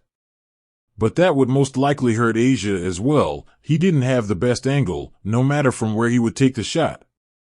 The man holding her hostage was moving too much. He wouldn't forgive himself if she got hurt today. With a second touch of the display, Naruto's cloak dissolved and he pulled his mask off his face. He didn't only try. "Here I am," Naruto roared. "And I do not like what I see one bit. Let go of the girl." "Now," he demanded in a dead serious tone. The figure sitting on the couch jumped up in surprise. "Whoa," he yelled. "It's been a while since one of you filthy devil scum got the jump on me." The man was wearing a standard priest gown and had a silver cross hanging from his neck. "I am Father Feed, and it will be my pleasure to exorcise the living hell out of you scum," he shouted, pushing a half-naked Asia down on the floor. She fell in a way so that she couldn't see Naruto's face. Naruto frowned. "An exorcist? Great. My name is Naruto Uzumaki. I'd like to see you try," he stated calmly, pointing the tip of his katana at Freed while reaching for his pistol. Freed laughed a maniac's laugh. "Oh, I see we have some things in common," he exclaimed, while activating his light blade and also drawing his revolver. "Naruto." Asia gasped in shock, rolling on the floor to turn to the voice of that kind person she got to know. "What are you doing here?" Naruto was surprised himself. He didn't think that sweet nun would work with an exorcist. "No, what are you doing here, Asia? This is no place for a girl like you," he exclaimed. "Asia!" Freed bellowed wickedly. "Do you know that devil scum?" "I do." "He is no scum. Please, Father, have mercy. He is a kind soul," Asia begged. Where was that coming from, Naruto wondered. She didn't know him at all. Well, he was rather nice to her the other day, he supposed. So it kind of made sense? In a way, at least. "Are you out of your mind? I am going to splatter his guts all over the place." "No. Don't hurt him," Asia begged, as she was getting up again, standing on shaky legs. "I'm sorry, but please don't hurt him. He is a devil, and as such deserves to die," Freed yelled. "But you seem to be no better yourself. To spend time with a devil. It drives me insane. You are a heretic, and as such I shall treat you." He turned the revolver away from Naruto and aimed at the nun, who just stood there, glued to the spot. Her legs would not move, she was so scared. "Now die before I ravage your filthy body." Freed pulled the trigger, emptying his cylinder with a wicked laugh. But he didn't hit Asia. Naruto was fast as usual. He shoved Asia out of the way, maybe a little more violently than strictly necessary, but it served the purpose. The kind nun was out of harm's way. Freed's bullets connected with Naruto's lower abdomen, leaving a huge hole there. The vampire felt the revolver punching holes into him. His vision was getting dizzy. Damn, he didn't drink again. But it was all right, he was still more than powerful enough to deal with this. Freed laughed at the sight, just like a crazy man would do. Damn, you are just as fast as you are stupid, he spluttered. A devil saving the life of a nun. That is so tragic. I am going to vomit. Freed laughed uncontrollably, but it won't save either of you. Freed started walking over to Asia, who was lying on the floor.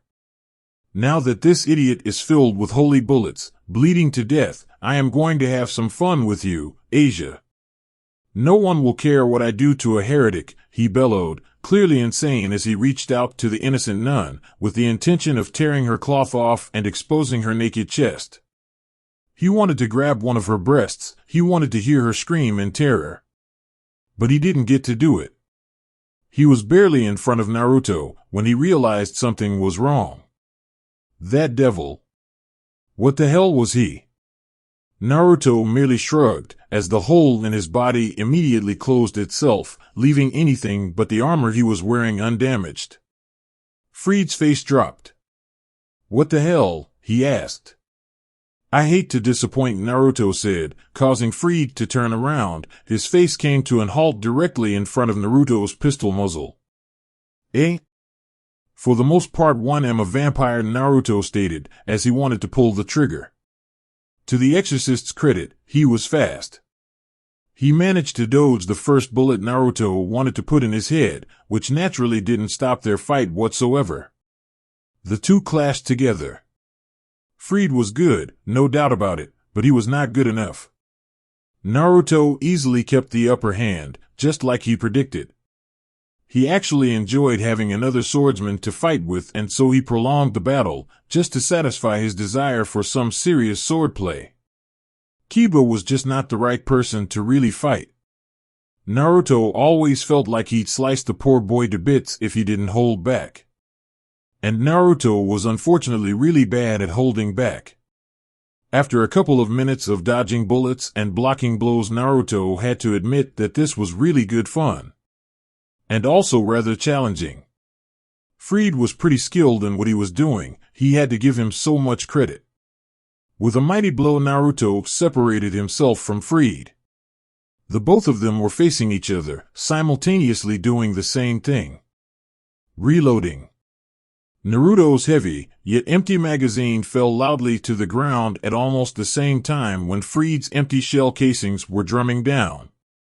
The two opponents were staring at each other with determination, as the one was shoving in a filled clip back into his gun, letting the slide click forward a moment later, and the other was tossing a new ring of bullets into his revolver, flicking the cylinder shut. They both took aim. And Freed pulled the trigger, yet again filling his opponent with bullets. The heavy hits closed themselves almost as fast as they were punched into his body. Would you fucking die already? Freed shouted in anger. Naruto decided he didn't want to shoot him. He wanted to take his head. As Naruto started to approach Freed, swinging his katana, the exorcist actually managed to reload one more time and emptying another magazine into the vampire. The grouping was very tight, all shots aligning more or less. They did punch a rather big hole into Naruto's chest. This time, however, Naruto's powers were spent.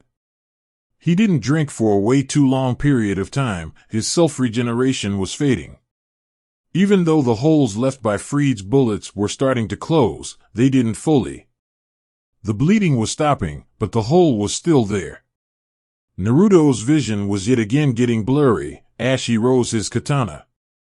With a quick swing, he separated Freed's head from his shoulders, sending it flying off. Naruto! Asia exclaimed, hurrying over to him. You are hurt, she was crying, and not because Freed just tried to rape her, because there was this wonderful stranger who saved both her life and her innocence in a matter of moments. Naruto looked down on himself. The hole in his chest was large enough to stick an arm through it, and he was still losing blood. He knew that he could not stay here, there would most likely be more exorcists around. He needed blood, and he needed it fast, and while he was certain that Asia was still untouched, he couldn't drink from her. Not only because Rias didn't allow him, but also because he would never do that to the naive nun. "Thank you so much, Naruto," the nun cried. "Thank you." Naruto concentrated on the feeling of his king, preparing to teleport to her. He reached out for the shoulders of Asia, grasping them firmly. "Listen, Asia. I have to go. It's not safe here, and I cannot take you with me. I am sorry, but I am a devil. It is impossible right now. Do not worry, I will be fine, and if you should need help with anything, come and find me. I will help you. But for now, you have to run," he urged. Asia looked at him with big sparkling eyes, as she nodded slowly. "Are you really a vampire, Naruto?" Asia asked, knowing it was hardly the time, but she just had to know. "I am." Naruto nodded, and Asia just accepted it with a cute nod, like it was absolutely normal. "I can heal your wounds," she offered. "That won't be necessary, thank you," he said. "Please run and hide somewhere." "Do you have a place to go?" he asked, and Asia nodded again. "Good. Then please run." Naruto gave her a quick smile, before vanishing in a black cloud of smoke, teleporting himself to his master. He just hoped Asia would do as he said and run away as fast and as far as she could. If things would go smoothly, she'd never have to see him again. He meant his offer seriously, of course. But it would be the best for her if she'd never had to take him up on it. This was rather bad timing all in all. His self-healing was gone, and he was still losing blood. He desperately needed to drink. Rias enjoyed a nice cup of tea with the rest of the club, waiting for Naruto's report, when a loud plop informed her of Naruto's return. "Welcome back, dear," she said while turning around.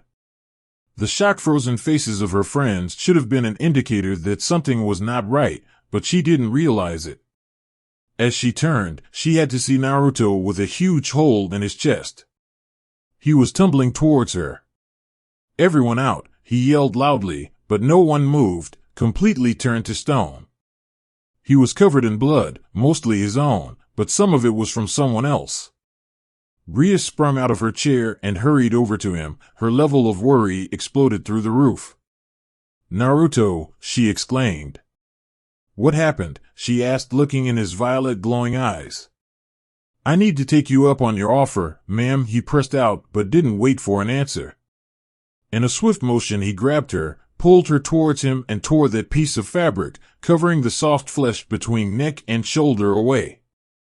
Ria's school uniform probably got destroyed by doing this, but his time was ticking away rapidly and he didn't have the strength left to be gentle.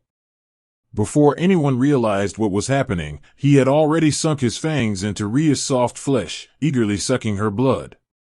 A wave of strength and power immediately rushed over his body as he felt the hole in his chest slowly closing itself.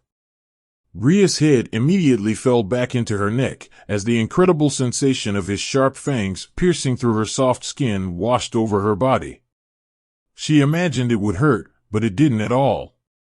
Quite the contrary, in fact. A loud moan escaped the crimson-haired ruined princess, and she quickly blushed rather deeply, her mouth slightly agape. The way he held her in place left her absolutely no room for movement, which she normally would have found uncomfortable and restraining. But this was different. His strong grasp felt safe and protective, and it just added something to the thrill.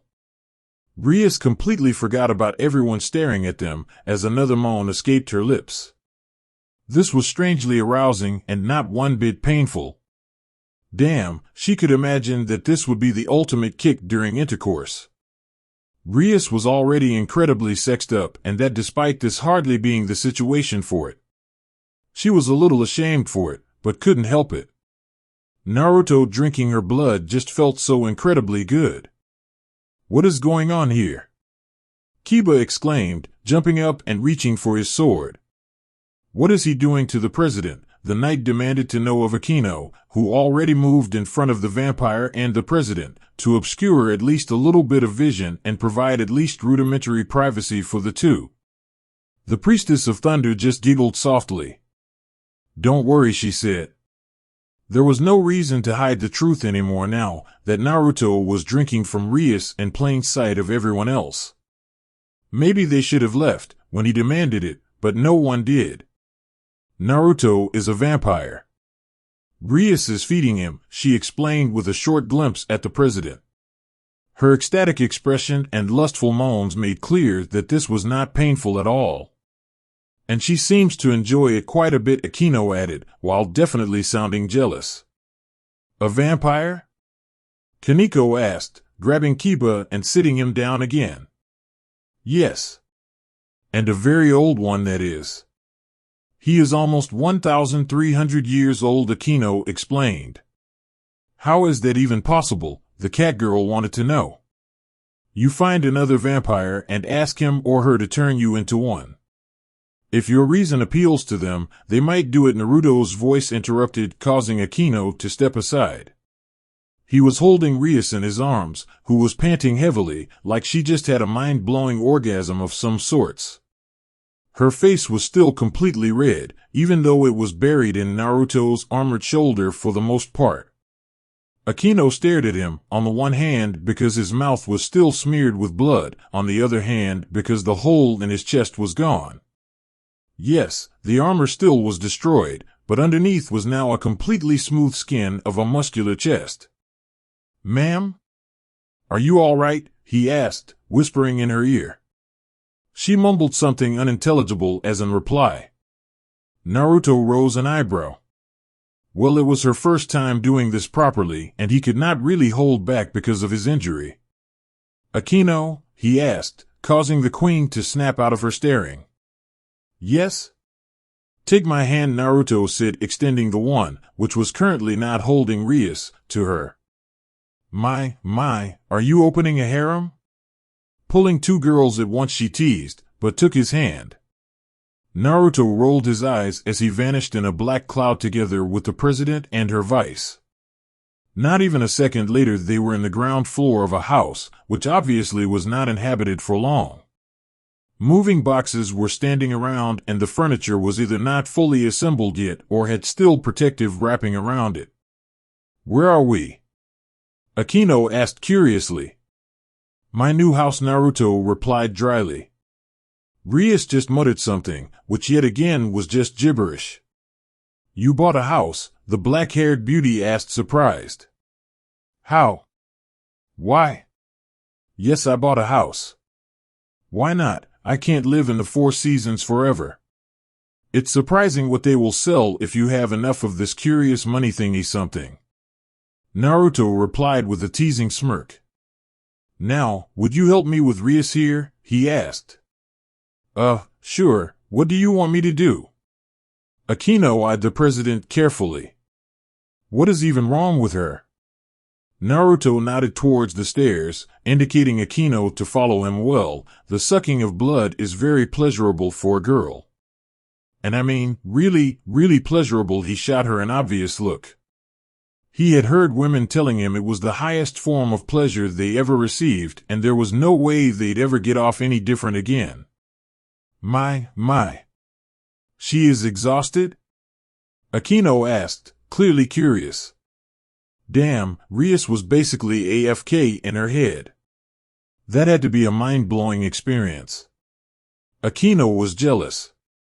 Indeed. Normally I do this way more gentle, but I didn't have a lot of choices here, he justified himself, opening a door to a bedroom. He walked up to the bed and put Rias down. She will be fine after a couple of hours of sleep, he said. Could you please? He gestured at Rias. I am a guy and she likes to sleep naked. This is inappropriate, he stated, before he left without waiting for an answer. Akino smiled. What a gentleman. When Akino tugged Rias into the bed, she went downstairs again, only to see Naruto preparing some tea in his rather open kitchen unit. From the countertop you were able to see over the whole living and dining room. The living room had a comfortable large couch in its middle, which was still wrapped in plastic foil. There was a beautiful fireplace at one side of the couch. A small fire was already burning in it, creating a very welcoming, warm, and comfortable atmosphere. Standing in a corner behind the couch was a beautiful black grand piano with some notes lying on top of it. Aquino stepped into the open 3-in-1 room and looked around. It was a beautiful house, not typically Asian though, it was more Western style. Well, she supposed it made only sense, since Naruto was not born in Japan. He was from Germany after all, so he would feel more at home in a European-style home. "You like it?" Naruto asked, as he brewed the tea with boiling hot water. For a second his face vanished behind a cloud of hot steam. "It's beautiful," Aquino replied, still looking around. "I'm still moving in." "Purchased it yesterday," Naruto explained. "I can't help but get the feeling I bought something too big," he explained and started laughing. "But I have so much stuff." He nodded towards the dining room, which was filled with huge moving boxes. "Well, I guess so," Aquino giggled as she walked over to the boxes, only to open one of them. My, she said, "what is this stuff?" Naruto leaned over the counter to watch what Aquino was holding. His eyes went wide immediately. "That is a 1-pound packed plastic explosive," he exclaimed. "If you don't intend to get rid of the neighborhood, please put it back." Aquino giggled softly, before putting the brick of what felt like modeling clay back into the box. "Why do you have something like this?" she asked. "I am an assassin," he shrugged, gesturing her that the tea was ready. Aquino followed him back to the living room. "You need stuff like that for the work I do," he explained and set the large cup down onto a cork coaster. "Are all those boxes filled with work stuff?" Aquino wanted to know, sitting down on the couch next to Naruto. She didn't really think she'd get some alone time with him soon, so better make the best of it. "Yeah, most of them," Naruto nodded. "You don't do a lot of things for fun, do you, Naruto?" Aquino wanted to know and sounded like she pitied him a little. It was sad, in a way. Naruto shrugged dismissively. "Not a lot, but you know. That's okay. I am good at what I am doing," he said and paused for a second. "How is the tea?" He changed the subject. "Considering you have no idea how it should taste, quite good actually." Aquino smiled, sliding closer to him. "Naruto," she purred, pressing her ample bust to his side. "Don't you want to change out of that armor? You are all filthy. And it does not look very comfortable either." Aquino's voice was sultry like never before, causing Naruto to gulp. This was bad. This was very, very bad. // "Why are you doing this?" Asia asked weakly. She was hanging crucified from a large cross made of a strange material. Her whole body was hurting and she had no idea what was happening. She ran away like Naruto told her to do, but she didn't get far. Reiner picked her up and brought her here. Asia didn't understand. What did she do wrong? "I am very sorry," Asia, Reiner explained, her voice trembling. "I have to do this. I am so sorry. But if I don't, Calawarner and I are as good as dead." She had tears in her eyes. "Trust me, I don't want this. If it was my decision, you could live that happy life you always wanted. But it is not for me to decide. It hurts. Kala, please stop it. It hurts." Asia cried in pain. "I am sorry. I am sorry for whatever I did. Please forgive me. There is no need to punish me like this. At least tell me what I did wrong. Please." She felt like her bones were pulled out of her body through the back of her neck. Reiner looked over to Calawarner, who looked completely broken. Asia quickly got very close to her and was following the blue-haired fallen angel around as often as she could. She liked her. A lot. And Calawarner was somehow feeling like sacrificing her own daughter. It was horrible. She wanted to die. "I know, honey," Reiner answered for Calawarner. "I know." She gently caressed Asia's cheek. "It will be over soon," she forced herself to say. Reiner felt like being torn apart, while still being alive. What do you want from me? Asia asked weakly. It's your sacred gear. Kokobeel wants it. Calawarner and I would never do this to you, but he will kill us if we don't.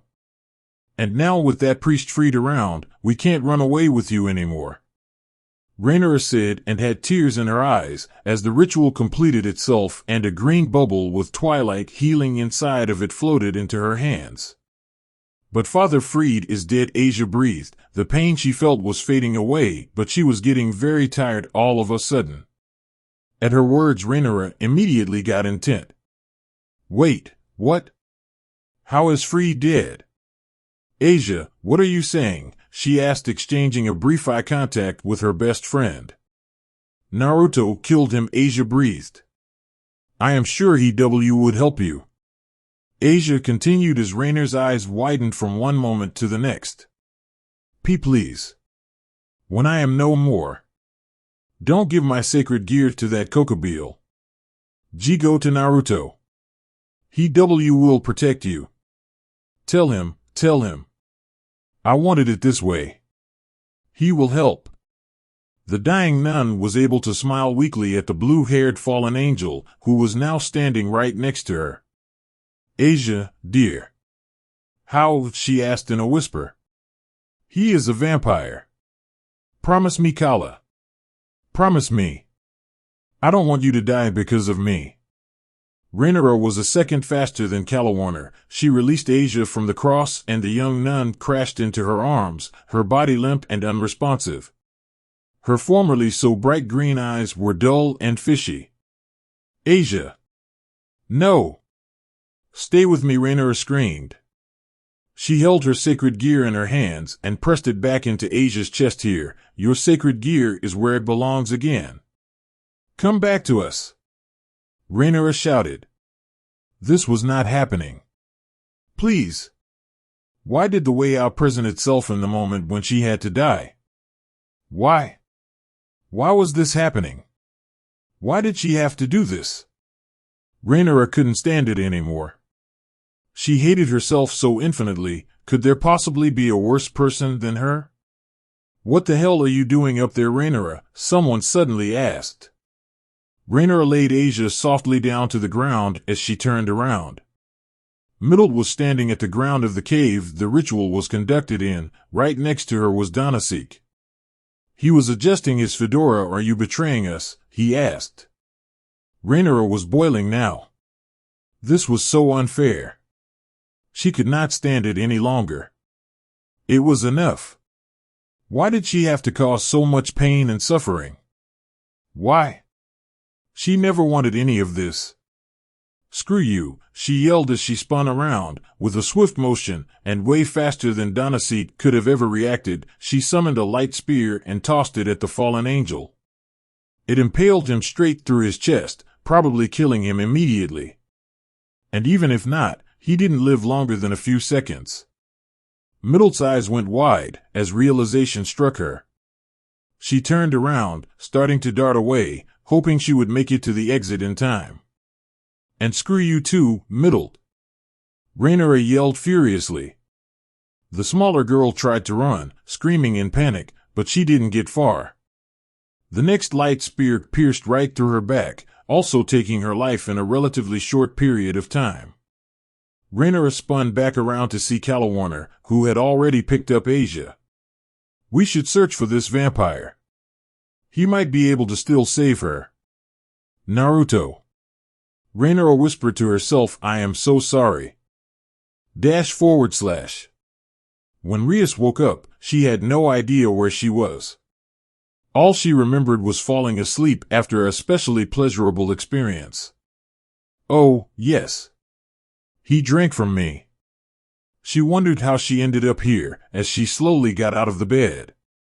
I am naked, she noticed with a smug grin. That cheeky bastard. Coming up with an idea, she grabbed only her white shirt with black stripes from her school uniform, which she slipped into, but left the buttons open. Rias opened the door and heard a faint piano being played expertly. She rose an eyebrow at that. Naruto didn't strike her as someone for music. The man was full of surprises. She quickly made her way downstairs and didn't take long to find the living room. Naruto was playing the grand piano, currently Beethoven's Moonshine Sonata, in a very slow and sentimental pace. He was moving with the melody as he played to his internal clock. Damn, Naruto was really good at this. He expertly got the emotions to the audience. Rias could not help but smile. She noticed that he was freshly showered and changed into a white shirt with a black jeans as well. Fan of Beethoven, I see, she spoke up, before approaching him. He didn't stop playing as he turned around. Indeed I am, he said, and almost lost his pace when he saw that Rias was basically naked. That open hanging shirt didn't count at all. It didn't cover anything. Nothing. Apart from her arms maybe, which hardly were something you want to cover up. Good to see you are fine again. Apologies for what happened, he said, attempting to ignore the things he got to see. So her red hair is natural after all. You were pretty well served with what you got, Akino teased, causing Rias to spin around. She didn't realize her queen was here, too. The black-haired devil was sitting on the couch, very composed, as usual, drinking a cup of tea. Oh, and should you wonder? I undressed you. Naruto has been a gentleman, she giggled softly. Well, that appears was for nothing, she teased. Rias didn't really care. Akino had seen her naked more often than not. What are you doing here, Akino? Rias asked, as Naruto kept playing. Well, as I said, someone had to get you into bed, she explained, and someone had to keep our vampire company while you were sleeping. I sure as hell do hope you did not touch him. Rias exclaimed. He is not your possession, Rias. Akino replied calmly. But don't worry. He didn't let me do anything. He is a gentleman after all. Before Rias could reply anything, someone rang the doorbell. Not only once, but non-stop. Naruto sighed heavily before he stopped playing piano and got up to answer the door, leaving the bickering girls to themselves. Yes, what is it? He asked as he pulled the door open. What he saw felt like someone had punched him in the face with a cricket bat. Rainara looked like she had cried for hours non-stop. But that was not everything. Naruto noticed she carried a limp body in her arms, which held close resemblance to. But that was impossible. Naruto! Rainara cried. Please help us. Please. I am so sorry for what happened. But Asia, she is. I had to. I can't, please, she cried without any context whatsoever. Naruto stared at the black-haired fallen angel who had killed him and understood exactly nothing. He noticed there was another woman, most likely a fallen angel as well, who looked exactly as wasted as Rainara did. What's going on? Naruto asked. What are you doing here? With her, he growled. Rainara violently shook her head. Please, Naruto, please just help Asia. I don't care what you do to me afterwards, but please help her. Rainara passed Naruto the girl in her arms, who out of reflex reached out to take her from the fallen angel. This was all happening so fast. What's going on here?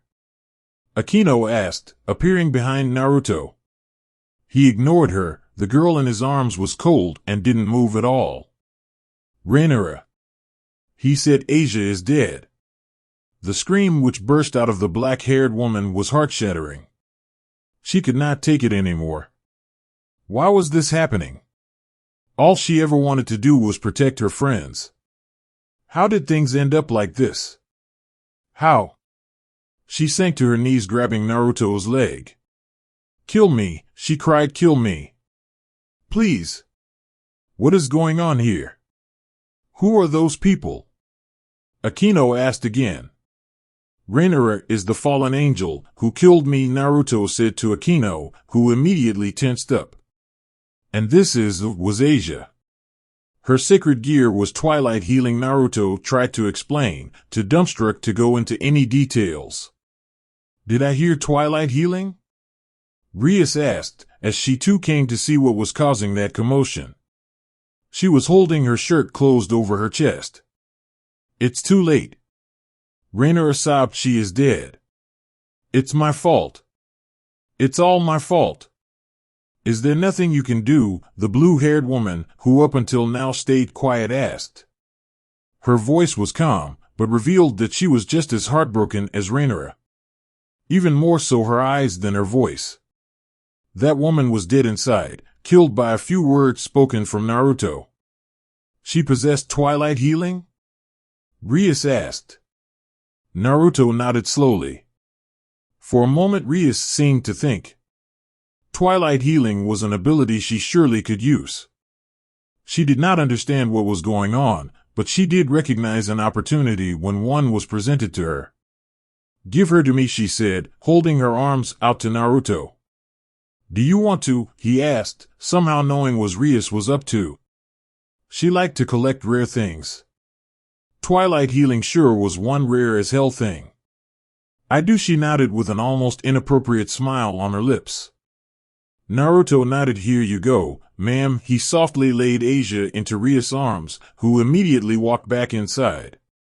You two come in, Naruto said, and made room for the two fallen angels. He had no idea why he bid them in, but on the one side, he couldn't leave them standing in front of the door, and on the other hand he was dying to hear Rhaenyra's story. There are some questions I want answered. Naruto. Akino hissed. It's okay, I think. Isn't it, ladies? I won't regret this later, he asked Rhaenyra, who was slowly getting up from the ground. No, she sniffled. Then after you, Naruto let the two walk past him and closed the door. Akino shot him an evil glare, but said nothing as she led them to the living room. Asia was lying on the couch and Rias already had her hand spread out over her. What is her full name? She demanded to know. Asia Argento. Rhaenyra replied silently from the corner of the couch she was currently squeezing herself into. Rias nodded once. In my name, Rias of House Grimmery, I order you, Asia Argento. I command your soul to come forth from the netherworld. I resurrect you back to this soil as one of my devils. You, my brave healer, come forth from the shadows, come forth with new life and purpose into my peerage. As soon as the magic words were spoken, Asia's chest started glowing and suddenly one bishop piece appeared. It started to glow in a bright red before it sunk back into her chest. It did take a moment longer than usual. But Asia opened her eyes, slowly and uncertain of what happened. But she woke up. Where am I? She asked weakly as she tried to sit up. Naruto gently held her down. You are safe, Asia. Don't worry, he said softly. Naruto, the nun asked in disbelief. What's going on? She tried to look around, as if she was searching for someone. Kala? Rei? Are you here? She asked, and Naruto stepped aside, so the former nun could see her two friends sitting on the couch. The two fallen angels were at her side immediately. We are here, honey, Rhaenyra whispered. Don't worry. You are safe. It is all over. God, I am so sorry for what I did. I know you will never forgive me for this, and it's okay. I just want you to know that I am sorry. I truly am, Rhaenyra cried. It's okay, Asia smiled. You wanted to protect Kala. I understand. It's not your fault. You don't need to apologize to me. I forgive you, she smiled weakly at the fallen angel, who just broke down in tears. Thank you, she cried, thank you. To all of you. Thank you for saving her. Thank you so much. Rhaenyra was a complete mess by now. How the woman had any tears left to cry was beyond everyone. Akino Rias said, and the queen stepped up to her immediately. Yes, President? Why don't you take our new bishop to a place where she can rest a little while? This seems to be rather exhausting to her. Of course, President Akino replied, before she picked Asia up. She tensed up noticeably. This was a complete stranger carrying her around, and Asia was scared. Can Kala come along? Asia asked with a pleading look at the blue-haired fallen angel. Please. Rias considered it for a moment. The look the blue-haired fallen one gave her new bishop was obvious, and it was clearly not maleficent. Also, Aquino was probably more than capable to deal with a single fallen angel, should the need arise. She can Rias aloud, before shooting Kalawana a warning glare, no funny busyness or you will pay for it, she hissed for only the fallen angel to hear. Of course Kalawana replied, before following Aquino through a magic circle. She was so infinitely relieved that the little girl was alive again, there were no words Kalawana was aware of, which could have described it. Even though she was a devil now, it did not matter to her. All which mattered was her being among the living again. Now Asia could finally do what she always wanted to do. Go out and make lots of friends, like she deserved to do. And that made Kalawana even more happy. No, she wouldn't do anything which could compromise that. If Asia wanted her at her side, she would stay there for as long as she needed her. Period. Now Rias turned back to Naruto and Rhaenyra. Would someone care to explain to me what the hell is going on here? Who is this fallen angel? She asked. Not that Rias was not happy with her new bishop, but the circumstances were rather interesting. Suddenly there were two fallen angels around, who she had no idea of who they were. All she managed to understand was that both had a connection to Asia, who had a connection to Naruto, somehow. Though how that came to be, Rias did not understand. Her name is Rhaenyra, Naruto said, looking at the woman in front of him. Her whole mimic and posture was a complicated mix of relief and regret. It was rather interesting to see. I killed him, the fallen one whispered. She hated herself for everything that had happened. For everything she did, there was no way she'd forgive herself for it, ever. I am so sorry. I can't forgive myself. You stayed true to your word and helped Asia, and I cannot thank you enough for it. You are a man of honor after all, Naruto. I am going to stay true to my word as well, she said, falling down on her knees in front of Naruto, her head submissively looking into the floor. I am yours. Do what you want with me. Kill me on the spot if you want, or keep me around as a slave. Use or abuse me as you please. I don't care, I will do anything you want. My body and mind are yours, she stated it with such an indifference, it didn't fit the words she was speaking at all. I know you are a vampire. If you want. I am still a virgin. Use me as blood storage. Rias looked like she was hit by a truck. Naruto, she asked, unable to take her eyes off Rhaenyra, who was not moving at all. Yes, ma'am, he replied, without looking away from Rhaenyra either, who was still kneeling at his feet. This was so bizarre. What was happening here? Where did this complete submission suddenly come from? What is happening? Rias asked, rather flabbergasted. Nothing here made any sense to her. No idea, ma'am, he replied in his automatic, military drill answer tone, when he had other things occupying his mind. He was trying to puzzle things out at light speed. I am nothing but a worthless piece of dirt. Rhaenyra continued in endless self-hatred. I did so many horrible things to so many good people, and there is no way I can make it up to those I did it to. There is no way I deserve another second of living freely. I killed you, even though I really liked you, Naruto. And I did the same to Asia. But please understand, I had no other choice. I had Kalawana to protect. Kokobeel would have killed her otherwise. And I promised I'd protect her. Oh, the things I did, I am so sorry. I never wanted things to be this way. Please, I am so sorry. It does not make my cruelties okay. I deserve punishment for it, for all those people who had to suffer at my hands.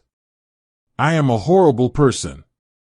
I start getting it, Naruto whispered to Rias, who nodded. Rhaenyra couldn't live with herself anymore. She hated herself and turned the cruelty she displayed to others before on herself. Maybe she unconsciously thought that suffering through a similar cruel treatment would help her get over it.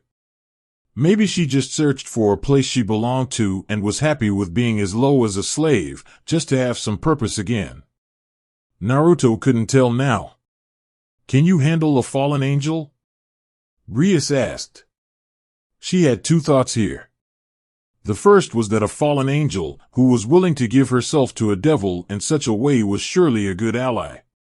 They were rather powerful, and having one on her side was a good thing to have. The other thought was more because of Naruto. Rias feared that if she turned Rainara down now, he might feel like he left her alone somehow. He was feeling guilty for more than enough things already. Rias didn't want to risk another aspect added to that list. So if Naruto wanted to keep her around, why not? I guess, why? Naruto shrugged.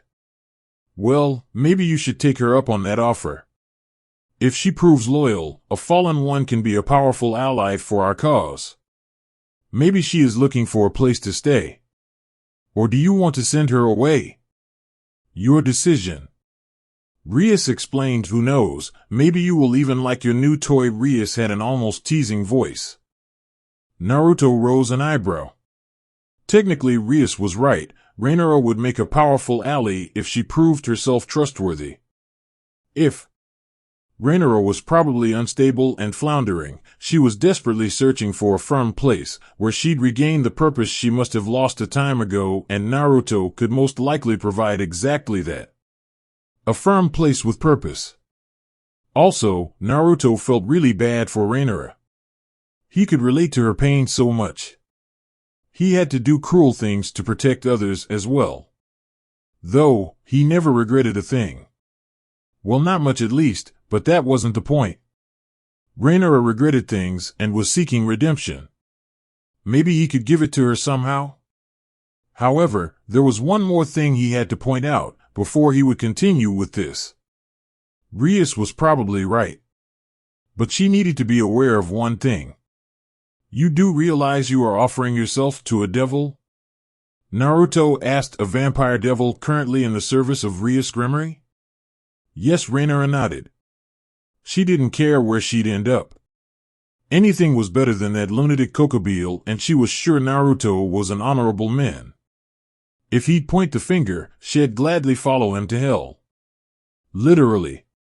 And by becoming my Naruto struggled to use the word slave, simply because he hated it and didn't want to think of a human as his property. Apprentice he chose instead. You will technically be also a servant of Rias Grimory. He gestured towards the crimson-haired ruined princess, who nodded in confirmation. Why did this feel so extremely awkward? Oh, right, because Rainara was kneeling in front of Naruto, her head bowed low, and was currently offering herself as a slave. What the hell? Yes, Rainara nodded again. Naruto trusted Rias, Rainara trusted Naruto. Ergo, she trusted Rias. Easy as that. The fallen angel made enough mistakes to cover 2 lives with. It was time to stop. Naruto seemed to be the right one for it. Okay, last chance you get to walk out of this, Rainara. Otherwise you are mine. The vampire stated, clearly rather uncomfortable with the whole situation.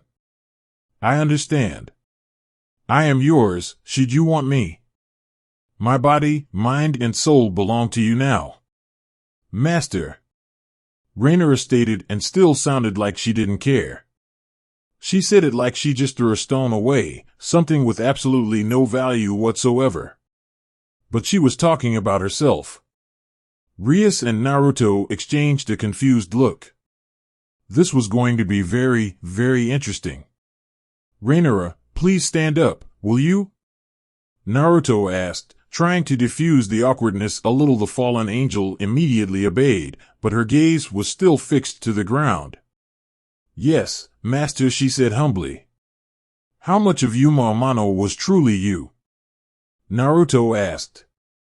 Or was it all just a facade? He asked this simply for one reason. He needed to know if he knew anything of Rainara at all, or if he had a complete stranger in front of him now. Her answer relieved him immensely. It was me, Master, Rainera replied, and sounded not only absolutely honest, but also completely destroyed, because she abused his trust like this. I just looked different. It was the truth. Rainera genuinely liked Naruto. If she didn't have orders stating otherwise, she would have wanted to stay with him forever. She maybe should have ignored her orders. I see. Naruto nodded. There was a thought crossing his mind all of a sudden. Maybe this could make things better. Then I would like you to be like her again. Like the joyful girl I got to know. Please. I think you'd be better off as my friend than my slave. Okay with you, he gave her an heartwarming smile, and Rias could not help but do the same. This was so Naruto, so like she imagined he would be. Hard on the outside, a no-nonsense, tough as nails killer. But in the inside he was a kind and caring man, who had a heart which had room for anyone. Sure, it got him hurt more often than not. But that didn't change him. He was there for those who needed him, may that be a stranger, a friend, or a former enemy. He didn't differentiate. Rainera's gaze shot up to meet Naruto's eyes. He had that beautiful faint smile on his lips. Her purple eyes were glistering with joy but also confusion. She'd have given herself to him as property. There was nothing she wouldn't let him do to her. But instead he wanted her as a friend. After all that happened, he felt her as an equal. Rainera wanted to scream with all those confusing feelings boiling up inside of her. Listen to me very carefully now, Rainera, because I am only going to say this once. I am not angry at you for what you did. Not at all. I provoked it and chose to not move when you tossed that light spear at me. You are not at fault, and I do not hate you for what you did. I cannot forgive you, because there is nothing to forgive. You did a job. As did I. If I held it against everyone who hurt me during a job, I'd hate basically everyone. Do you understand? He firmly stated. Her sad eyes lit up with new life. I guess, she said. Was this how he really felt? Be yourself. There is absolutely no reason for your self-punishment. Nor for talking ill about yourself. Things are going to be fine again, trust me, I know what I am talking about. Naruto reached out to softly touch her chin with his thumb, before moving it upwards a little. Hey, he said, smile. Things have worked out. It's all fine. And indeed a small smile hushed over her lips. She suddenly shot forward and gave him a bear hug. Thank you so much, she whispered into his ear. Nothing to thank me for, Rainera. I hope you will be fine soon, he said, gently patting the back of her head. Rainera held onto him for a very long moment. When she let go, she immediately hugged Rias as well. The Crimson Princess was taken by complete surprise. She was not wearing much, and neither did Rainera, so a lot of naked, hot skin was pressing together. And thank you, too. I don't care if you are a devil or not. As long as you don't hate me, I am fine. Rias overcame her initial shock and hugged Rainera back. Welcome to the family, Rainera, she said. Great. Akino is going to be so happy. I don't suppose you have a place to stay, do you? Naruto asked cautiously. Rainera shook her head slowly, clearly embarrassed. She had nothing left but the clothes on her body. I see. Naruto nodded and exchanged a quick glance with Rias, who was shrugging like she meant to say your decision for lack of better options. Do you want to stay here? The assassin offered. Her beautiful purple eyes lit up yet again. I'd love to. Rainera exclaimed in pure joy. I will stay as well, Rias announced. She just said it like this was the most normal thing in the world to do. Naruto still rose an eyebrow at that. What? She asked. I am tired. I don't want to go home, and I don't want you to be alone with a girl who'd offer herself as a slave. Naruto, I sure hope you aren't into kinky stuff. Fair enough, Naruto replied, shrugging. I'll get the guest rooms ready. Help yourself with the tea at the meantime. Aquino said it would be quite good, considering I don't know the first thing about how it should taste, he said, while heading for the stairway. He had some guest rooms in his house and was rather lucky that he hasn't moved in completely yet. In his mind, those guest rooms were more of workshops and storage possibilities for his stuff than anything else.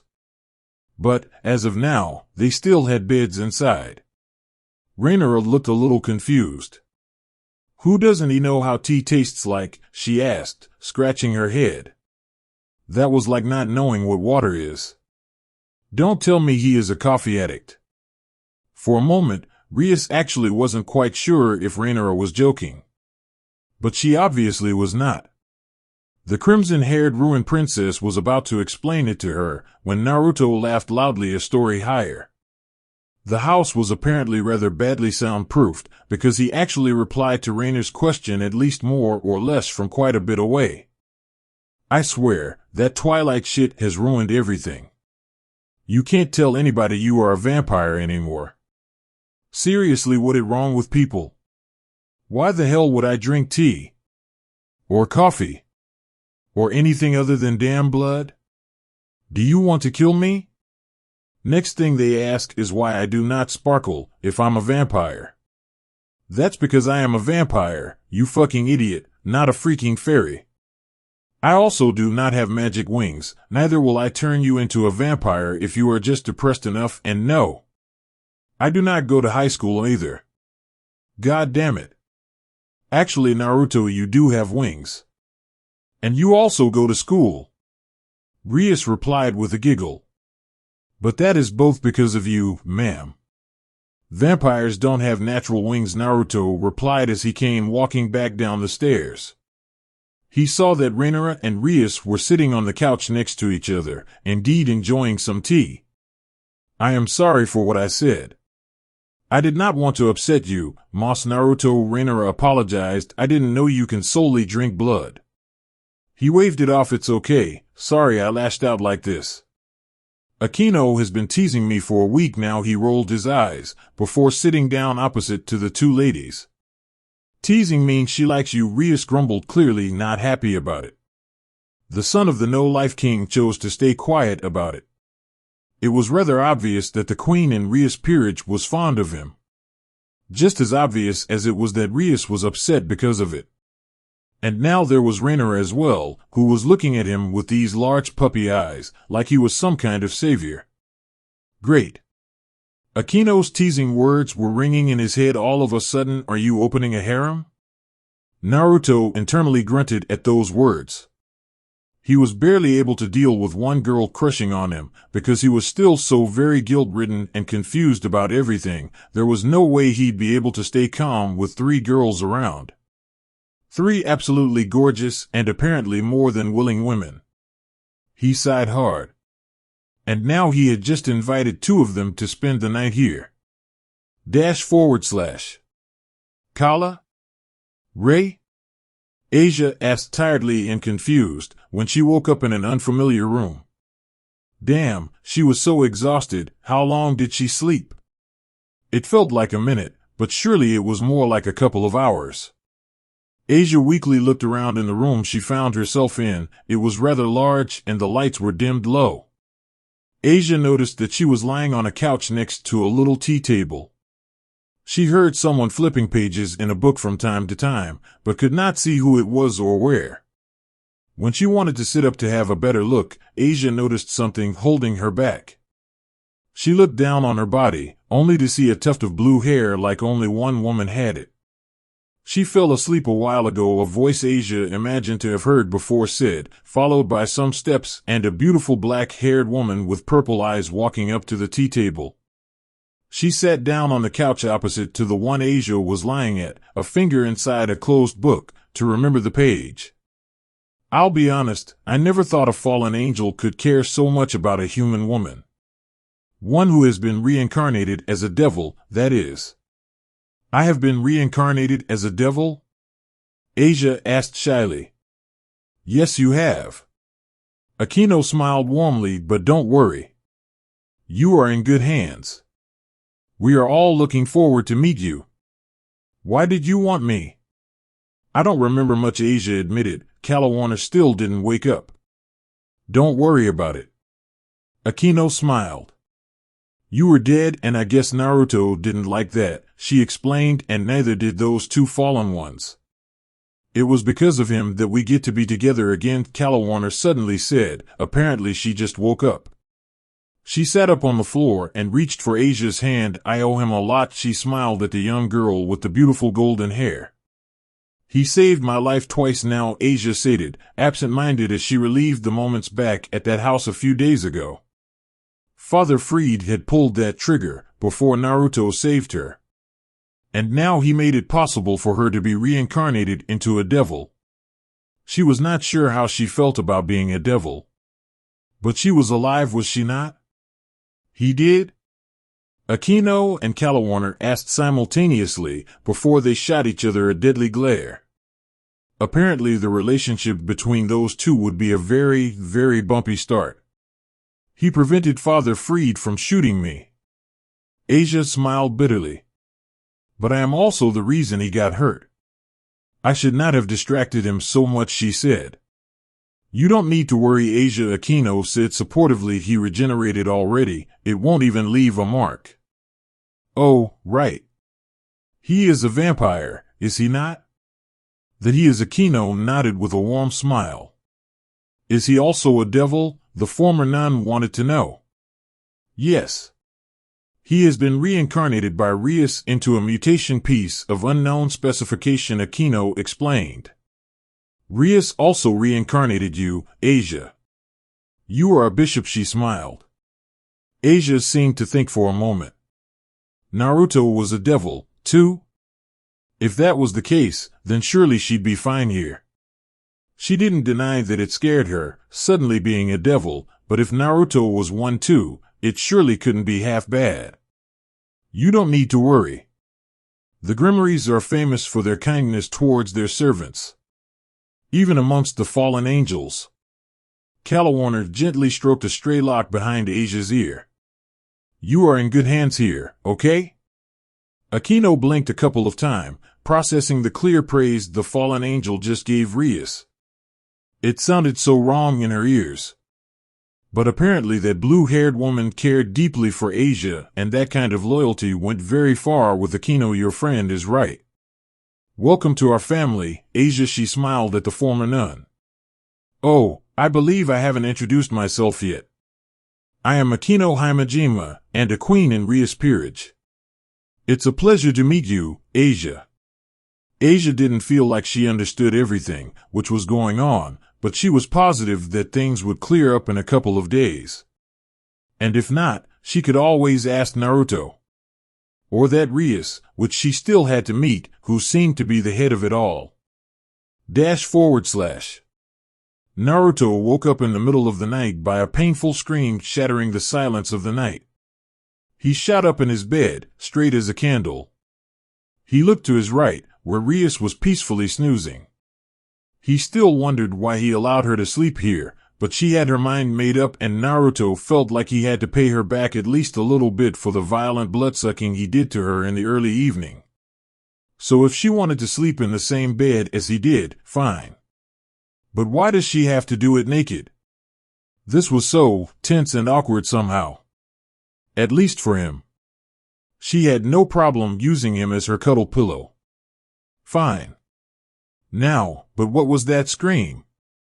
Naruto carefully got up from his bed, so Rias wouldn't wake up, and got out of the room. There was really only one person who could have screamed like this, since it was neither him, nor was it Rias. He walked to Rainara's room and carefully opened the door, carefully peeking inside. Maybe Rainara went back to sleep again, so he didn't want to bother her. But when he saw her sitting in the corner of the room, curled up like a ball, while rocking back and forth, Naruto didn't hesitate anymore. He opened the door completely and let himself in. Rainara, what's wrong? He whispered as he walked up to her. There is blood on my hands. There is blood on my hands. There is blood on my hands, she repeated over and over and over again. Her eyes were wide open and she was panting heavily while she was staring at her quivering hands. No, there is not. It was just a dream, Rhaenyra. Calm down, everything is fine, Naruto said softly, as he sat down beside her. There is blood on my hands, she said again, completely ignoring that Naruto was even here, too caught up in her own horror. He reached out and pulled her towards him, gently drawing her into his lap. Her head was resting on his shoulder, and he could feel her hasted breathing on his neck. She was sweating cold sweat and was shaking badly. He just held her as long as it took her to calm down, clasping her hands in his, so she'd stop staring at them. He would wait and soothe for as long as she needed to even react to him again. Which was the better part of half an hour, before Rhaenyra was responsive again. Sorry, she cried, I'm sorry. She wrapped her arms around him and held him tightly. Shoo, he whispered, running a soothing hand through her soft hair with one hand, while the other was drawing gentle circles on her back. Don't be. Everything is fine. I'm right here, see? Naruto returned the tightness of her hug to reassure her that he would not go away. Please don't let go of me. Please don't. Don't abandon me, the fallen angel gasped, clearly still in horror. Rhaenyra, I won't go anywhere. I'm right here, Naruto reassured. I am so sorry, she cried. Please, promise me. Promise me you won't let me hurt anyone again. Please. Of course, Ray. Don't worry. You don't have anything to fear. You are among very nice people now. Among friends and family, he reassured her silently. Rhaenyra's breath was starting to slow down as she began to calm down.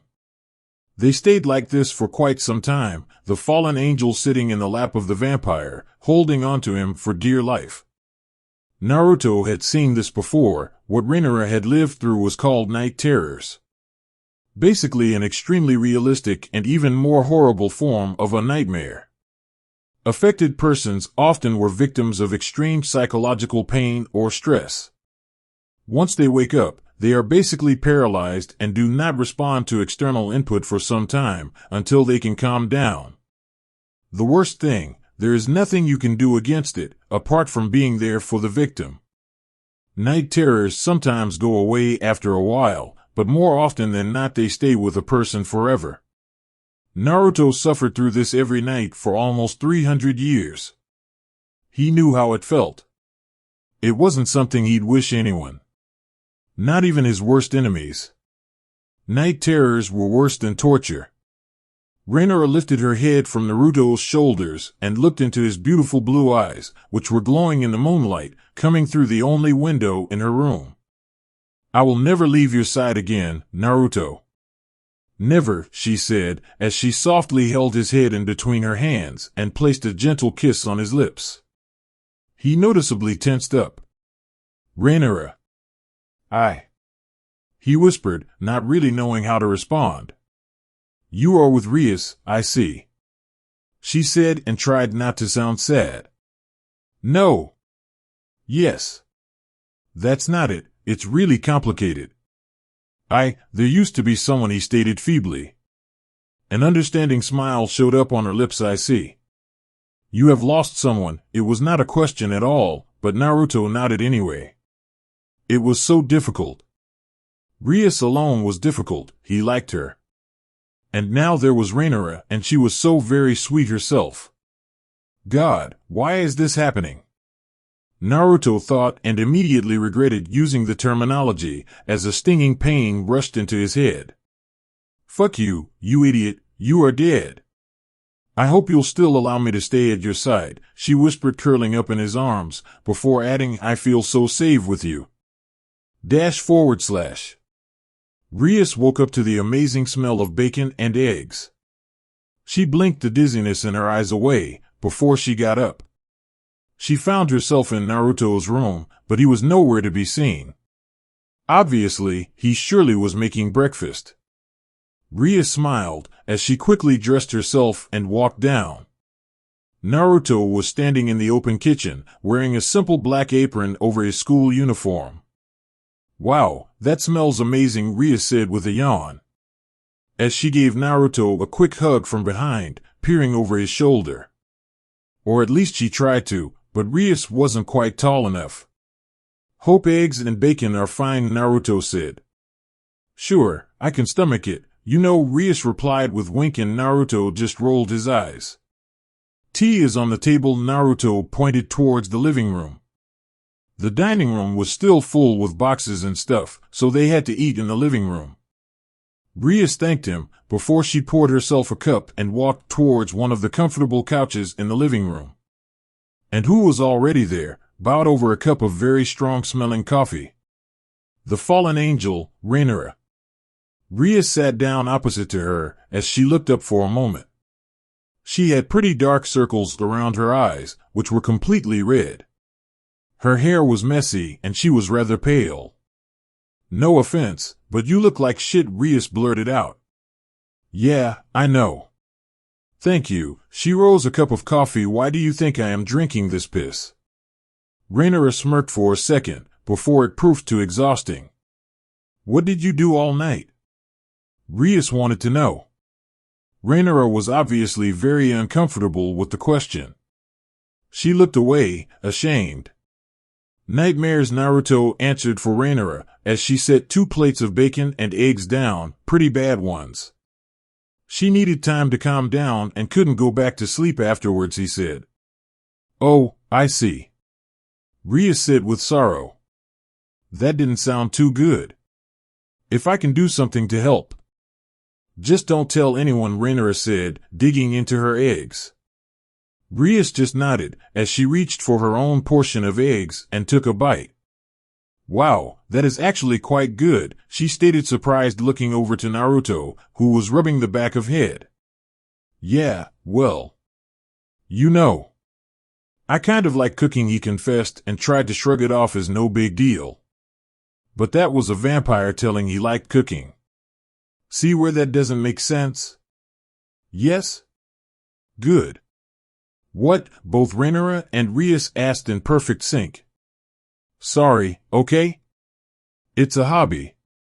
I know I cannot eat it, but it smells nice and it's fun to make it. I just like it, don't judge me, he raised his hands in defense. Naruto just liked doing it, that shouldn't be a problem, should it? A lot of guys liked cooking, so why couldn't he? And he kind of was used to it. It started off as something more of a joke than anything else, back when he was still traveling with the nuns. One day he surprised his then supplier of nourishment with dinner. From that day on it kind of became tradition. The one was providing food for the other. It seemed fair, somehow. We are not. Rias exclaimed, laughing. I think it's sweet, don't you agree, Rhaenyra? Sure. And it's also really good. You can cook for us every day. / Later. It was already evening and school was definitely over for quite some time, yet the Occult Research Club was welcoming its newest member to the family. Or at least most of them were. Naruto was currently picking up Calawarner and Rhaenyra. Well, mostly Rhaenyra. Calawarner waited somewhere in the old schoolhouse during classes. She probably found the library and was currently forgetting that such a curious thing like time even existed. Asia Argento was pretty shy and reserved. She didn't feel comfortable with so many new faces around. It was so much at the same time. Today has been her first day at Co Academy as well.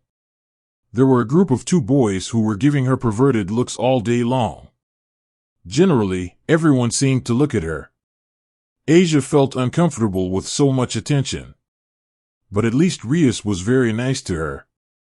The crimson-haired princess had explained the former nun basically everything there is to know about angels, fallen angels, and devils.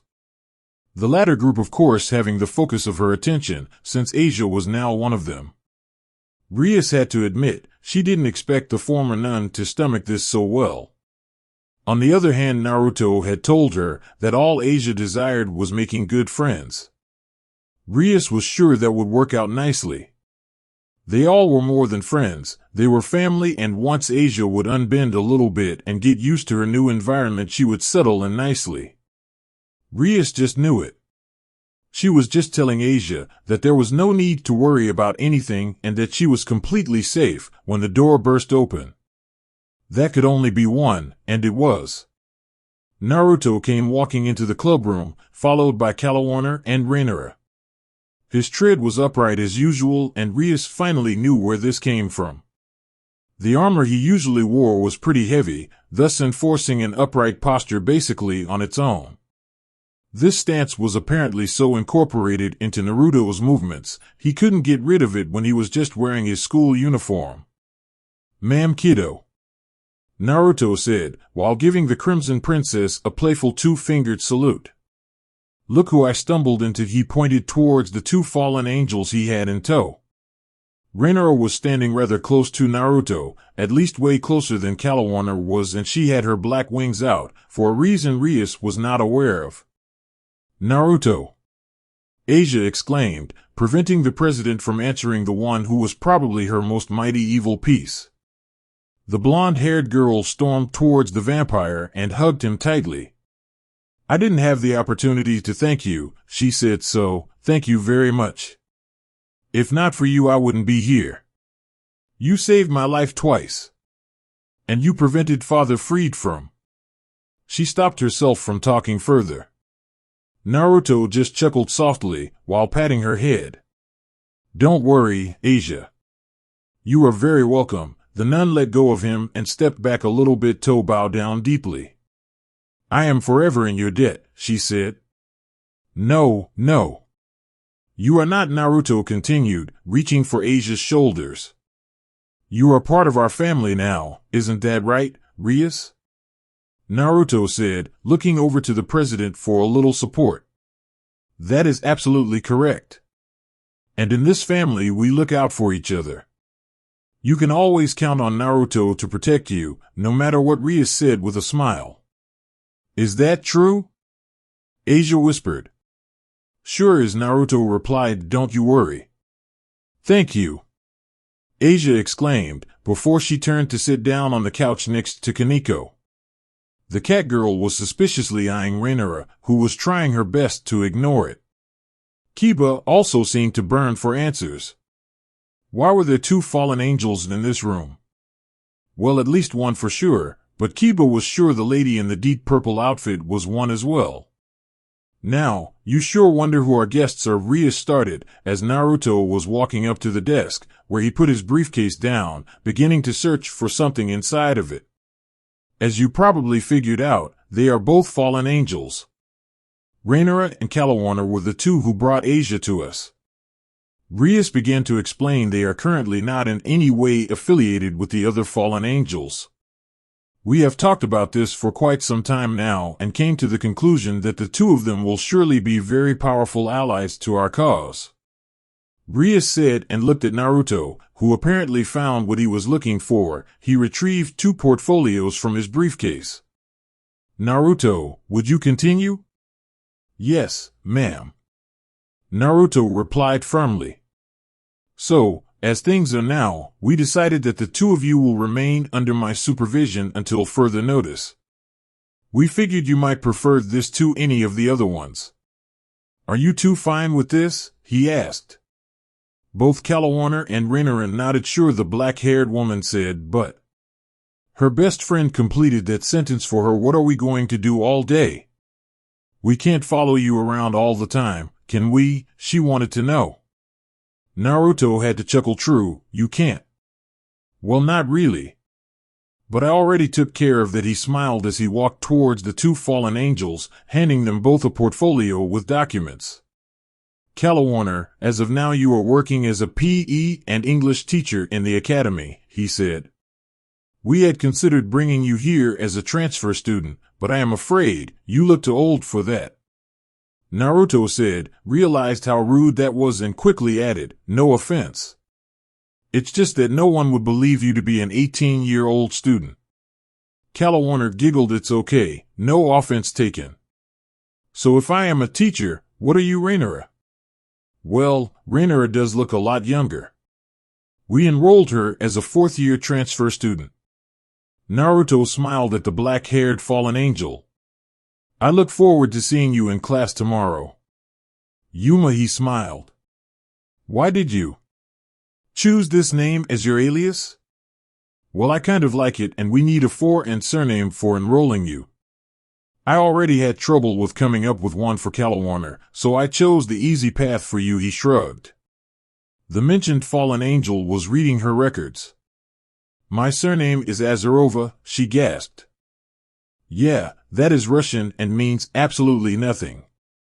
Sorry, it was the first family name, which crossed my mind. Naruto once again shrugged. I kind of hate you right now. Calawarner slouched her shoulders. Calawarner Azarova, I like the sound of this, Rainera teased with a malevolent smirk on her lips. Calawarner growled at her in frustration. The black-haired girl could talk. She got to keep her smooth alias. Anyway, ladies, since you have no place to stay, I could offer you the guest rooms back in my place until we find a more permanent solution. Naruto offered in an attempt to defuse the situation. He really didn't want to have the two of them starting a fight over nothing in front of everyone. That would be wonderful, Rainera exclaimed, without waiting for Calawarner to reply. But the purple-haired fallen angel nodded in consent. It's not like she hadn't thought about this issue before. They had zero money and just nowhere to go. The abandoned church seemed like the most retarded place to go back to, and other than that there was really no place left. Asia shyly spoke up. I'm sorry to be such a bother, but I kind of do not have a place to stay myself, she confessed, looking back and forth between Naruto and Calawarner with an embarrassed blush on her cheeks. She didn't want to cause any trouble for her new friends, but one needed a place to sleep. Calawarner cautiously cleared her throat. Of course she would be stuck with asking the unpleasant questions. Do you think, if it isn't too much to ask for, that she could stay with you as well, Naruto? I can share my room with her, if that helps, she asked. Naruto inhaled sharply. His house was filling up rapidly. Well, the plans he had for the guest rooms were fucked either way, so what the hell? Sure, he said, then come on you three, let's head home and settle you in. He smiled, before turning towards Rias. Ma'am, he winked at her, should you need me, just call, before turning around and opening the door for the three ladies to walk through. Will do, Rias replied. Oh, and Naruto, the vampire was already halfway out of the door but turned around once again, causing his three companions to stop as well. They patiently waited outside the room for Naruto. How do you intend to get those three in your car? She asked with a cheeky grin. She somehow couldn't see him doing 3 tours. Stacking Naruto shrugged like it was the completely logical and obvious solution. Calawarner Asia, he said, while drawing stairs into the air. He was reasonably sure that wouldn't work either way. Calawarner and Rainera surely could share the passenger seat, but he'd most likely would have Asia sitting on his lap. Okay, he admitted it, his car was completely impractical. But so much fun. Rias had to laugh as Naruto turned around again and left the occult research club again to bring the 3 ladies to his house, where they would live from now on. As they were walking down the hall, the president could hear him talk to Rainera. You know, when you come here tomorrow as a student, remember to hide your wings, will you? I didn't realize they were out. Sorry. I'll make sure that won't happen again, the fallen angel cried in surprise, followed by a flapping noise. Rias shook her head with a warm smile, realizing Aquino was also smiling. He is changing lives rather quickly, is he not? The fallen angel devil hybrid asked. That he is, Rias nodded but was lost in thought. He definitely had changed the lives of the 2 fallen angels, and for sure Asia's as well. But more than anything he would soon change Rias' life. But the crimson-haired princess had absolutely no idea how soon and by how much. Naruto would change everything. Sitting on one of the branches in the tree in front of the clubroom was a rather uncommon, oddly colorful bird, peeking through the window. Would it have been open, Rias probably would have heard the bird laugh. Chapter 6. Naruto shot up in his bed, rather harshly awoken from his much-needed sleep, because of Rainera. She was yet again screaming in terror, so naturally Naruto hurried out of bed to get into her room. It wasn't her fault that she was suffering from night terrors. Not at all. Naruto just wanted to make sure that she was more or less all right and just be there for her. He knew it was one of the most important things for someone in her situation to just have someone to hold on to. There wasn't an awful lot he could have done otherwise. Naruto didn't even bother anymore with checking if Reinoa was already asleep again. He just came in. A week had passed since the two fallen angels and Asia moved in, and every night it was the same.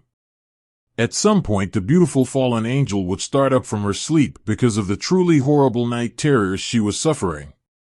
Night after night she had to see all those things, which were tormenting her soul, and it was starting to really wear her down. Reinoa was so exhausted, she would, much to the teacher's dismay, often fall asleep during class. In her dreams, Reinoa was seeing things she did, but also things she had to witness. Things that wouldn't leave her alone, torturing her mind like long, sharp needles stuck into her brain over and over again, without mercy or remorse. Her mind was whirling up in a horrible swirl of pictures and emotions, and when the overwhelming fear and sheer panic of her dreams finally proved too much for her to handle any longer, it violently tore her mind back to consciousness. She then was bathed in cold sweat, unable to move and desperately gasping for air, like she was on the verge of drowning in an infinite ocean of panic. Her mind trapped in a body which would not comply to the orders her brain was yelling at it. A slave to her own nightmare. It never took Naruto long to come to her and hold her tightly until she calmed down again.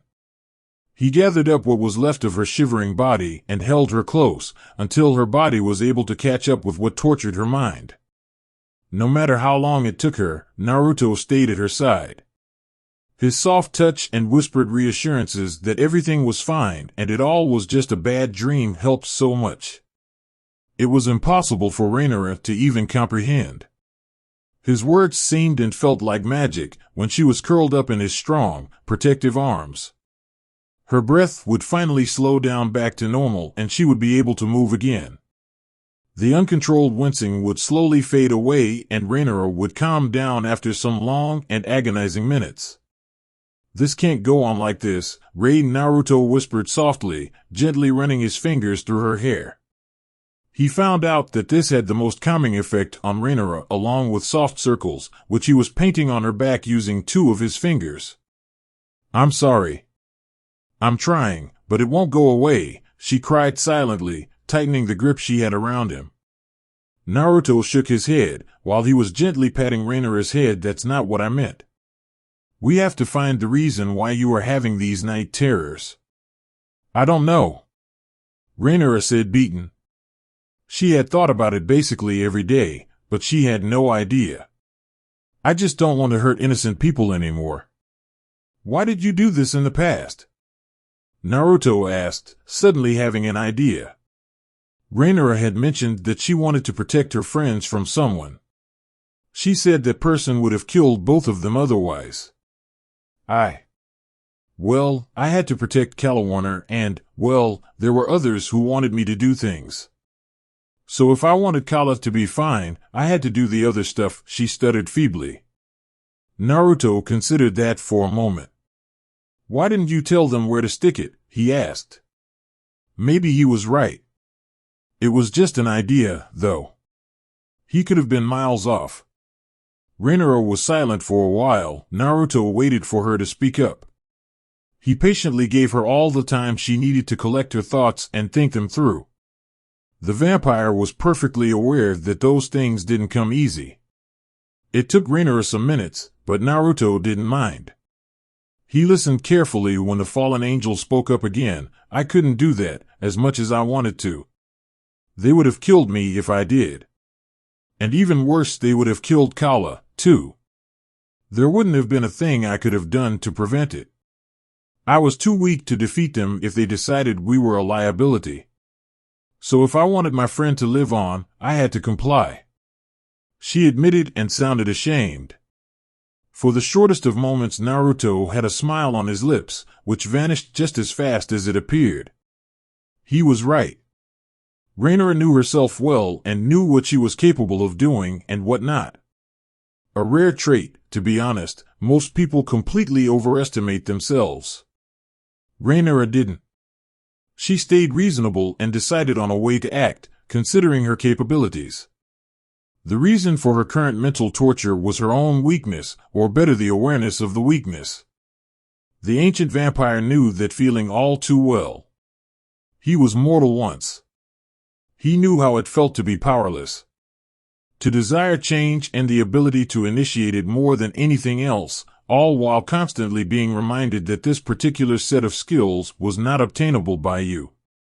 But with enough effort, a little bit of fair luck, and the right people willing to lend a hand, this capability was something everyone could learn. Naruto learned it, even though he had to sacrifice his own humanity in order to achieve it. The path for Rhaenyra wouldn't be that harsh.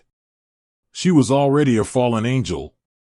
All she needed was some self-confidence and the certainty that she would always be able to stand her ground and fight. In other words, training. All right, Rhaenyra. Naruto smiled at the fallen angel. Combat training starts tomorrow, he announced, and sounded like the decision was engraved into stone. What? The black-haired beauty gasped. She didn't see it coming. Fighting was, well, she was afraid of it. She didn't want to hurt anyone anymore. You won't be too weak for anything anymore. I'll see to this personally. When I am done with you, no one, and I mean no one, will ever tell you what to do and what not. You will be free to make your own decisions. You will be able to protect those you care about and to avenge those you couldn't save in the past. He flashed her a bright smile, full of conviction and determination. He was absolutely sure that it would work and help. It was perfectly clear from the way he spoke. Sounds good? Rhaenyra had to think about it for a second. It was an interesting logic, but it also sounded rather reasonable. If she was just strong enough, she would not be at anyone's mercy anymore. She could protect those she cared about without compromise. It does, I think. There was a long time of pleasant silence after that. Rhaenyra had her head on Naruto's shoulder. She felt comfortable like this. Close to him. She knew he would never see her in a way she would like it to be, but that was all right. This was nice as well. It was peaceful, and she trusted Naruto with taking care of her like this. Rhaenyra quickly figured out that behind the serious and calm demeanor of the vampire was no cold person. She thought at the beginning that Naruto might have been emotionless. But he wasn't, not at all. He just kept his feelings to himself. Only those selected few, who earned his trust, were allowed to know his true self. A self full of warmth and care for others. At least for those who deserved it. He was very careful in selecting those few people. He was kind and caring towards all the girls of the peerage, not only her. The supreme gentleman towards all the ladies, opening doors, saying nice, but appropriate things, which flattered the girls, but didn't come across as a lady killer, and being always polite, yet also warm and supportive whenever the situation deemed it necessary. No, he seemed like the perfect man, who always looked out for the girls around him. Rhaenyra didn't take long to find this out. It was just so obvious. He seemed to be able to adapt to the needs of the people he was spending time with. It was like he could like and enjoy anything, as long as it was something the person he decided to spend time with enjoyed, too. At least to a certain degree, that was. Whenever someone was getting too close to him, he would turn to someone very icy rather quickly, politely but sternly turning the person down. Emotional scars surely didn't heal easy, Rhaenyra presumed. But other than that, Naruto would most likely be the perfect lover. If not for the crucial flaw that he didn't allow himself to love someone. He cared for others. He might even acknowledge that he theoretically could love someone, or that this person would possibly be to his liking, but he couldn't bring himself to actually love anyone. He would go as far as playful teasing, but that was the bottom line, which he never crossed. He gave everyone attention and time, whenever they needed it, but as was said, he had clear borders. Rhaenyra knew when she noticed the way Rhys looked at him. She surely was the closest one to him, but even she wasn't allowed in his heart, and it seemed to slowly break her. It was tragic to watch, but Naruto couldn't help it. He couldn't do it, at least not yet. All he was capable of offering at the moment was close friendship. He would sit and talk to Akino for hours whenever she felt like talking, discussing hell knows what, or go with her on stray devil hunts whenever there was stuff to kill. He knew Akino liked pain, and so just like he promised when they first met, Naruto happily provided. Ria's sadistic queen was always flushed all over the face when she returned from hunts with the vampire, following him like a love-sick puppy doll. It was actually quite amusing to watch. Whenever he came across Kaneko, he'd have some new munchies for her, every time from another corner of the world, every time something exclusive and special and nothing twice. It was funny to watch how he always pretended that he didn't really care and just so happened to have some sweets with him. Everyone was aware that it was just a facade, including the Nakomata, but she played along anyways. Kaneko preferred being on her own, and Naruto always tried hard to leave her as much freedom as possible, while still looking out for her. She seemed to appreciate his efforts. He also helped Kalawana preparing her lessons, when she was struggling with the organization of materials, or when she felt like things weren't the way they should have been. She was very nervous about her new job, since she never taught anybody before. So Naruto provided useful material, pointed out useful literature, or reassured the new teacher that things cannot and will not go smoothly in class all the time. All she needed was self-confidence and the correct preparation, and things would go nicely. He spent quite some time helping Renara's best friend prepare for teaching, with surprising results. After a week of getting used to things, Kalawana was already one of the most popular teachers in the whole academy. Which might have to do something with her bust size. Naruto was always there to lend a helping and supportive hand, without ever being asked to do so. He just showed up out of nowhere, knowing one of his friends needed help. Apart from Renara, of whom he took extra care because of her night terrors, Naruto had his two special ladies, though. Rias and Asia enjoyed his full attention. He had a special protective eye on Asia. Both Kalawana as well as Renara found this to be super cute. He was very sneaky about it, but during breaks he would always stay close to Asia and subtle keep an eye on her. It became clear why he was doing this 2 days ago. Renara and Rias, who had been eating lunch together on that day, they were getting along surprisingly well and were slowly becoming friends, witnessed the reason for his behavior.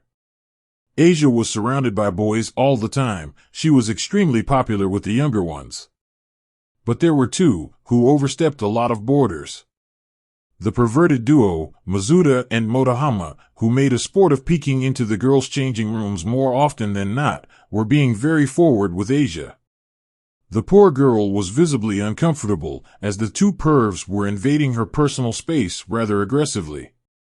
Their advances ended with a hard punch to the face, which seemed to come out of nowhere, followed by Naruto brutally beating them up, all while furiously yelling at them to never even dare to look at Asia again. It was hardly fair by any stretch of the imagination, seeing how much older and stronger Naruto was compared to the other two, but it felt like justice nevertheless. Renara and Rias exchanged a look after they witnessed this and came to the conclusion that Naruto would be a perfect older brother. He surely behaved a lot like a brother of Asia. But the blonde nun was the only one of the two special cases to get that treatment from a brother figure. Rias was something different entirely. The funny thing was that Rias didn't seem to realize herself just how special he treated her to everyone else. Maybe that was because her heart yearned for so much more than he could give her. Rias constantly felt like Naruto pushed her away, no matter how specially she was threatened in comparison to the other ladies. It was not because he called her ma'am, which sounded an awful lot like kiddo. No, his whole behavior changed when she was close. He was way more flirty, shot her quick glances whenever she wasn't looking, and was generally very supportive of her. He never doubted her, not even once. And Renara was sure that was not, because she was technically his master. The fallen angel knew exactly why he behaved like this. He liked Rias. A lot. More than he cared to admit, maybe even to himself. Reinoa was sure that if someone could one day break Naruto out from his fear of new bonds, it would be Rias. It would most likely take time before anything else, but time was something they all had basically without end. Naruto's behavior around Rias was telling Reinoa everything she needed to know. He even told Reinoa a week before that Rias was special to him, along with someone else. It explained why he didn't make a move on Rias. Something, or better, someone from his past was holding him back, but Rias was as close to his heart as one could currently get. Reinoa would puzzle this out eventually and maybe, just maybe, would be able to help him as well. Reinoa was sure that Naruto was a good person who had to live through terrible things. No, there was no doubt about it. The vampire was a kind person. The one question remained unanswered. Why? Why was he caring so much? After all he must have been through, how could he retain such a positive attitude towards everyone? He was around 1,300 years old. The amount of people he must have lost, which he cared for, must have been more than Reinoa even wanted to know. Being honest to herself, Reinoa would probably lost her mind long ago. And even if she didn't, she surely wouldn't allow anyone to come even close to her. But Naruto, even though he did it very carefully and seemed to need some time for deciding who was worthy and who wasn't, still managed to make friends and held them close. He cared for them. Naruto, she asked silently, as if she didn't want to disturb the peaceful darkness of the night, only illuminated by the moonlight flowing through the window next to the bed. Yes, Ray, was the just as silent answer. Can you tell me why you are so extremely nice to all the people around you? Even to me and Calawarner? We used to be enemies. Naruto inhaled sharply. I always held the people important to me close to my heart. It has been a while since I had so many important people around me, though. But they have always been family. I have a new family now. Rias, Akino, and Kaneko were the first. And now there is you, Asia, and Kala as well. It does not matter what was in the past or how many people I have lost. One day I have to move on. This all, our family. It feels right. The only thing which matters is what is now. And right now we are all one big family. A family I want to see happy and safe. Like I always wanted. A family I will protect with my life. He sighed heavily, memories and the connected emotions of a long past time boiling up inside of him again. I will never lose someone again. I swear, he whispered, a single tear running down on his cheek. Reinoa gently wiped it away with her finger. I know you won't. We will all stay with you forever, she reassured with a sad smile on her lips. Reinoa wanted to make him feel better, but she had no idea what was truly torturing his soul. She spoke to Rias about this as well, but the Crimson Princess didn't know an awful lot more than what she figured out on her own. Naruto had lost someone important. Independent City of Trier, Holy Roman Empire, September 745. The forest was beautiful. Really, it was almost magical. There was a small clearing in it, which was flooded by sunlight on this warm and slightly windy day in autumn. The leaves of the trees around Naruto were yellow, orange, red. All those wonderfully pretty colors, which only this period of the year could generate. A few birds were singing in the forest, their voices echoing beautifully into the woods. Naruto didn't notice the colors at all. He was focused on something else. His masterpiece, the one sword he was working on for months now. It was still far from finished, but he practiced with it as much as possible nevertheless. He always liked swords and was using them a lot. His father had taught him the basics and Naruto learned the rest by himself. Or during jests, when the younger knights would engage in sword combat after they rode against each other. The young blacksmith would soak up their every move into his memory. Naruto was currently destroying a tree stub with his sword, large chunks of wood were flying away. He was so caught up in what he was doing that he didn't notice another person watching him. I have to say, you are getting better with this every day, the sweet voice of a girl behind Naruto said happily. Naruto cringed, startled, missing one of his blows.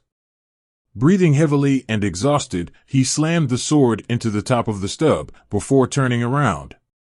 He had a big-ass grin on his lips. His eyes fell on a beautiful girl who was wearing a simple dark brown dress with a little bit of white. Her purple hair was tied into a tight topknot, and she had a joyful spark in her eyes of the same color than her hair. The woman was holding a basket under her right arm while she was approaching Naruto. I have missed you, he said, as he caught her in his arms, pressing a hot and passionate kiss on her eager lips.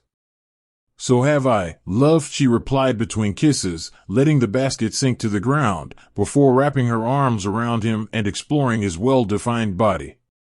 He was so raw and strong, so incredibly vigorous, not only his body but also his mind. Unwavering, determined, and yet also capable of soft touches and gentle words. It was a miracle that she found him a couple of months ago. True, she had to hide her real identity from him, but it was absolutely worth it. She relished every second she could spend with him, enjoying not only his undivided attention but also the precious time when she could finally be herself. This was their own little paradise. I have brought some dinner, Naruto's lover said, after he seemed to have satisfied his desire for her lips. I know you are hungry, she said with a smirk. Hungry he was, not only for food, but for her as well. Naruto could only return the smile as he was staring at her. She was spreading a blanket and starting to unpack all kinds of very delicious things from her basket. He had no idea why their paths crossed the way they did, but he was infinitely grateful. This woman gave him everything he ever desired. She loved him more than anything, and he could feel it. It was true that they didn't see each other all that often, but whenever they did it was like two forces of nature crashing into each other. They fell in love so fast and so hard, neither of them knew what even had happened. And soon enough they didn't care anymore. This was perfection, and they both felt this way. Naruto didn't mind that his girl couldn't meet with him regularly. Or that she obviously had something to hide. It wasn't the fact that she was a magic user, no. She came forward with that on the second day. But something else she still had to hide. Whatever it was. Naruto didn't care. She was with him, and that was all which counted to him. She had her reasons for doing things the way she did them, and he was sure that it was to his own best interest. He trusted her completely. To be honest, he could probably spend the rest of his days like this. Lying beside her, on this blanket on the lush green pasture in the middle of an autumn forest, the sun slowly setting, while a balmy wind was breezing around their noses. If this wasn't paradise, what was it? Say, how long do you want to work on this sword of yours? She asked, while feeding Naruto a piece of delicious sausage. He actually wondered where she got all this nice food from, because this was definitely nothing a normal peasant like she seemed to be one could get a hold of. Until it's finished, of course, he replied with a laugh, pulling her closer to him. The warmth her buxom body was radiating off was intoxicating, the smell of her hair, which reminded him of spring meadows and honey, addictive. That means never, she teased, wrapping her arms around him while rolling on his top. Don't be so mean, he replied and faked hurt.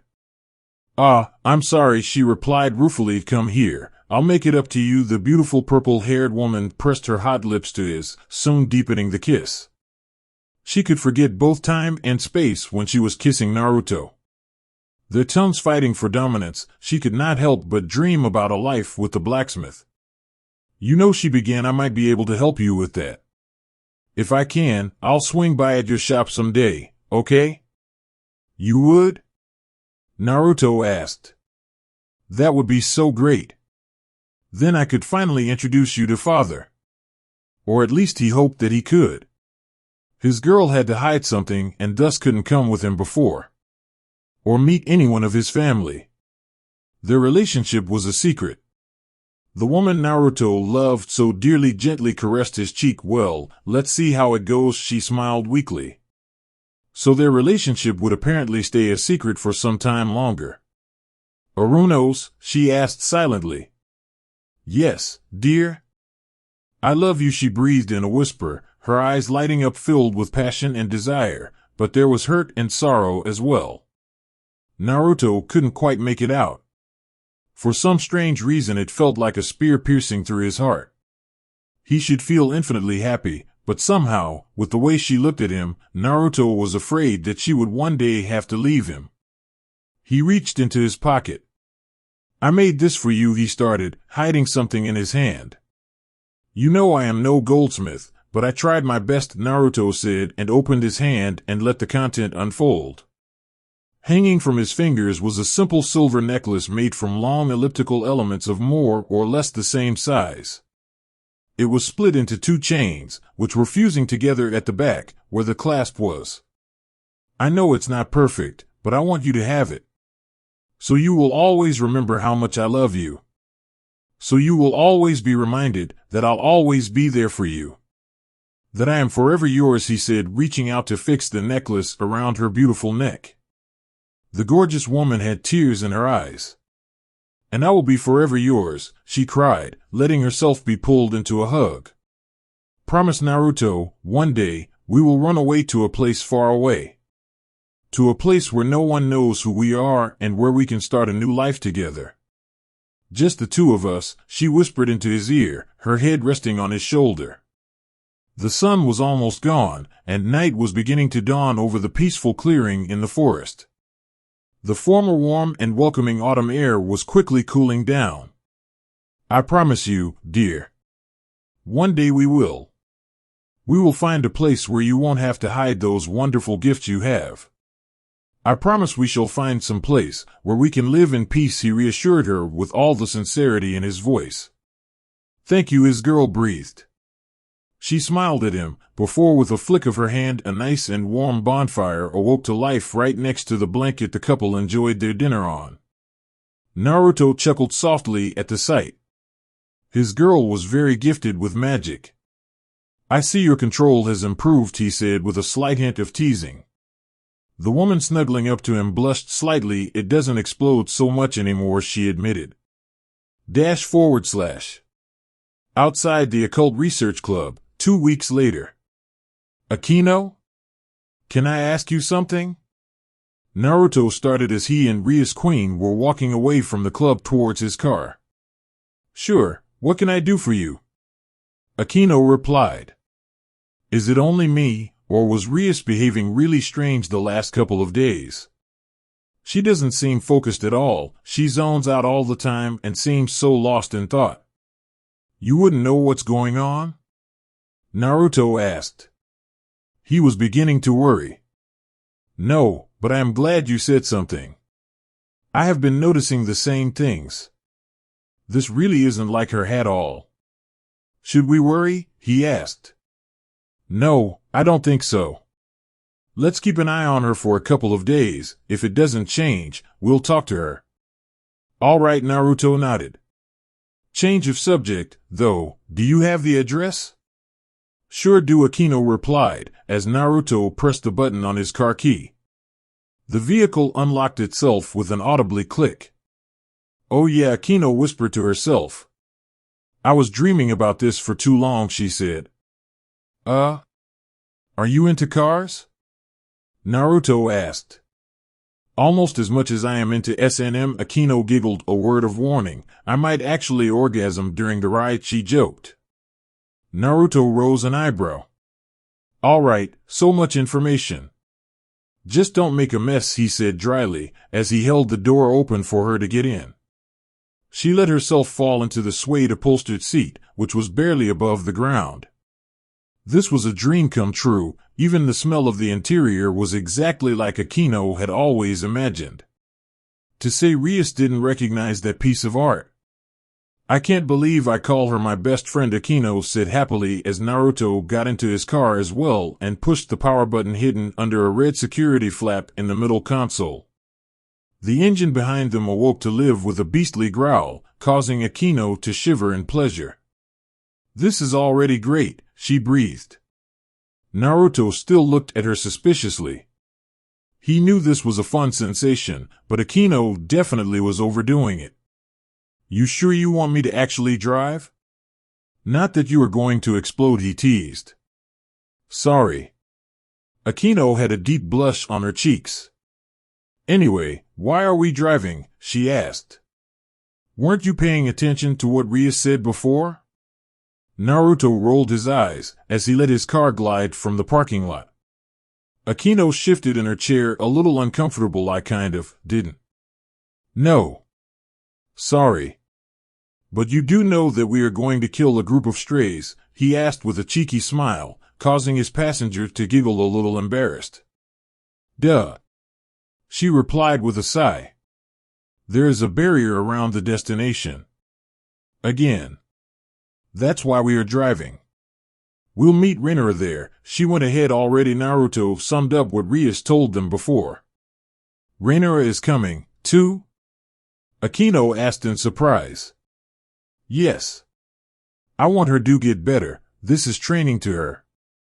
She has improved a lot the past 2 weeks. I think it's time she uses her newfound strength," Naruto explained as he pulled his car onto the highway before putting the pedal to the metal. "I hate fallen angels," Akino pressed out, taken by surprise by the brutal acceleration. Technically, there was a speed limit. Technically. Naruto had not a single flying fuck left, which he could have given at this point. "Rinura is a nice woman, you know," Naruto said plainly. "She didn't do anything to you, did she? Or Calawarner for that part?" "No," Akino replied stiffly. "But that doesn't change anything.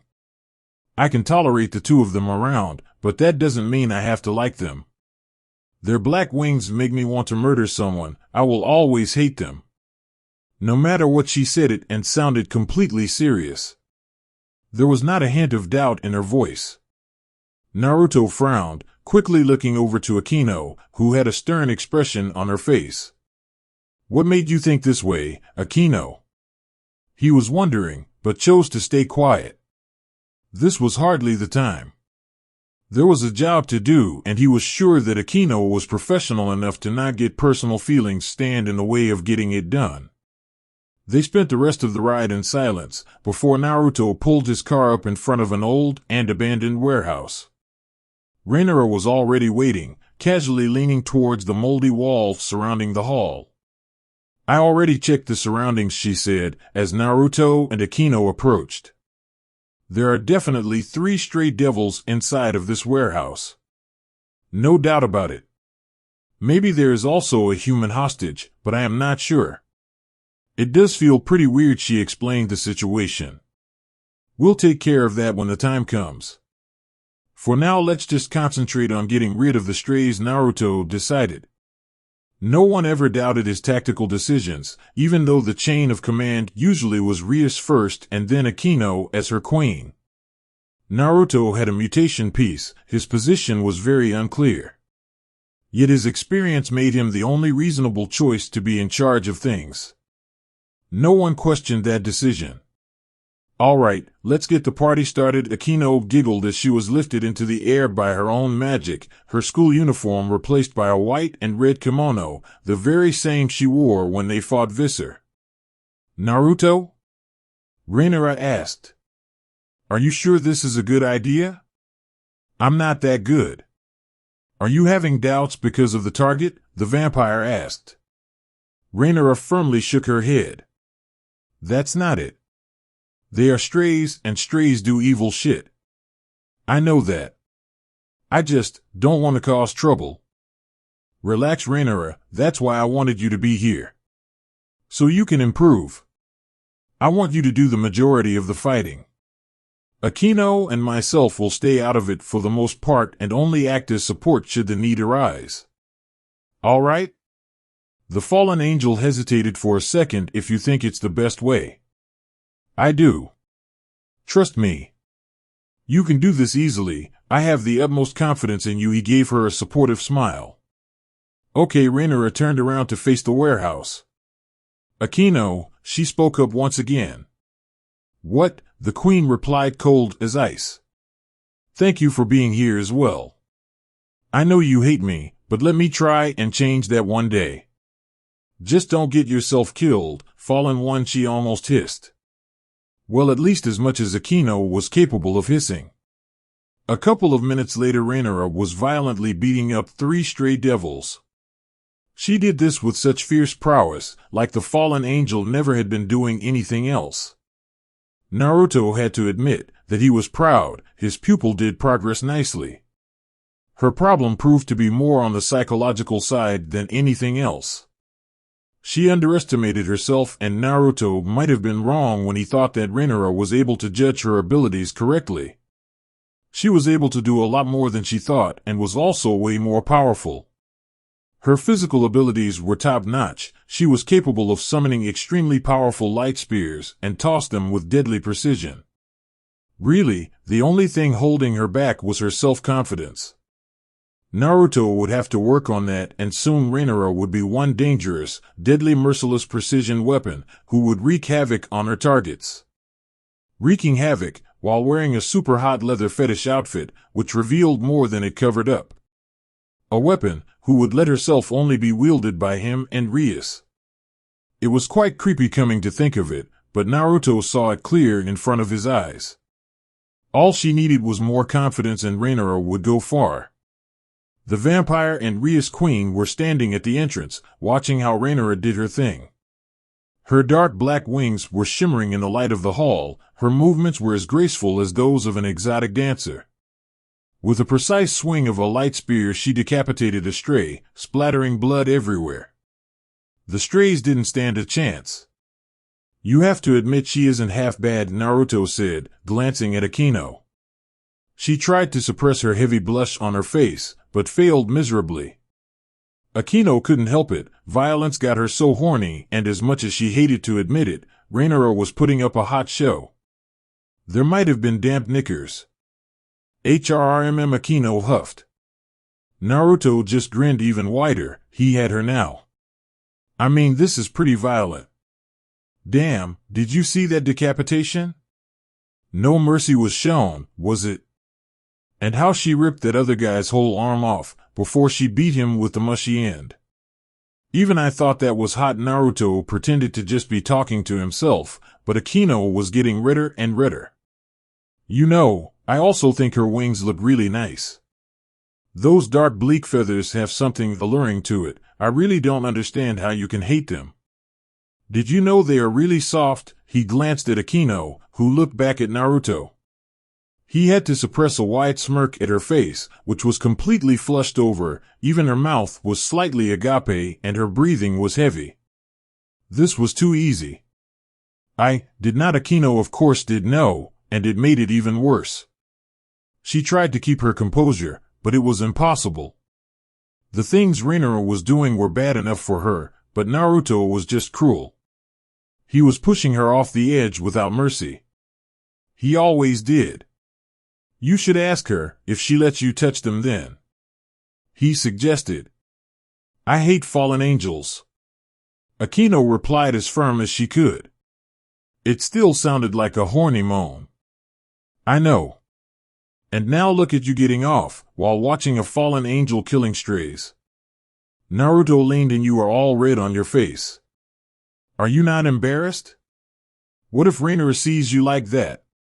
She would get the wrong idea if she'd catch you staring so lusty, the vampire teased. Somehow this was way more fun than he wanted to admit. It was almost ridiculous what the right words in the right situations could do to Akino.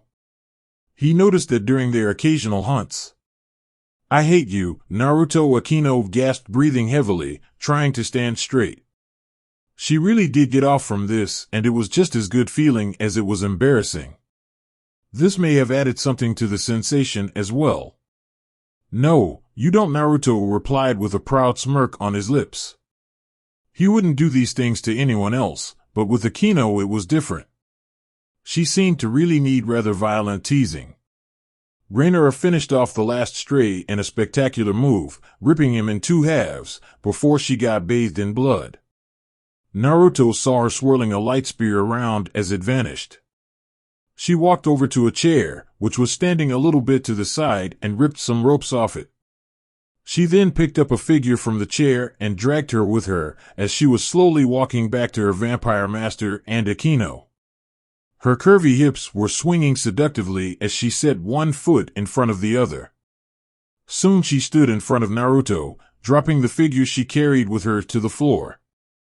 Rainora's otherwise so pale skin was mostly turned red. With a mischievous smirk on her lips, she pressed her hip out in a sexy pose and held her index finger to her lower lips. Her eyes were glowing and she blinked cutely, doing a very cliché anime girl pose. "Oh master," she swooned in overexcited admiration. "I am covered in blood. What should I do?" she asked, letting her hand glide down over her large breasts, smearing a little bit of blood over them. Rainora was a tease. "Look at my wet body, it's completely soaked." "Rainora." Naruto growled dangerously. It was to his eternal luck that he did drink from Rias today, or otherwise the fallen angel would not be staying anymore by now. Akino giggled. "Revenge? Don't you want to lick the blood off her, Naruto? Look how it is glistering on her pale skin." "Mhhh, I can almost smell it myself," the devil teased. She had to admit that maybe, just maybe, Rainora wasn't as bad as she had initially thought. Maybe. The fallen one at least had some sense of humor and was furnishing Akino a fit occasion. Naruto couldn't even be mad at her, he did almost the same to her a minute ago.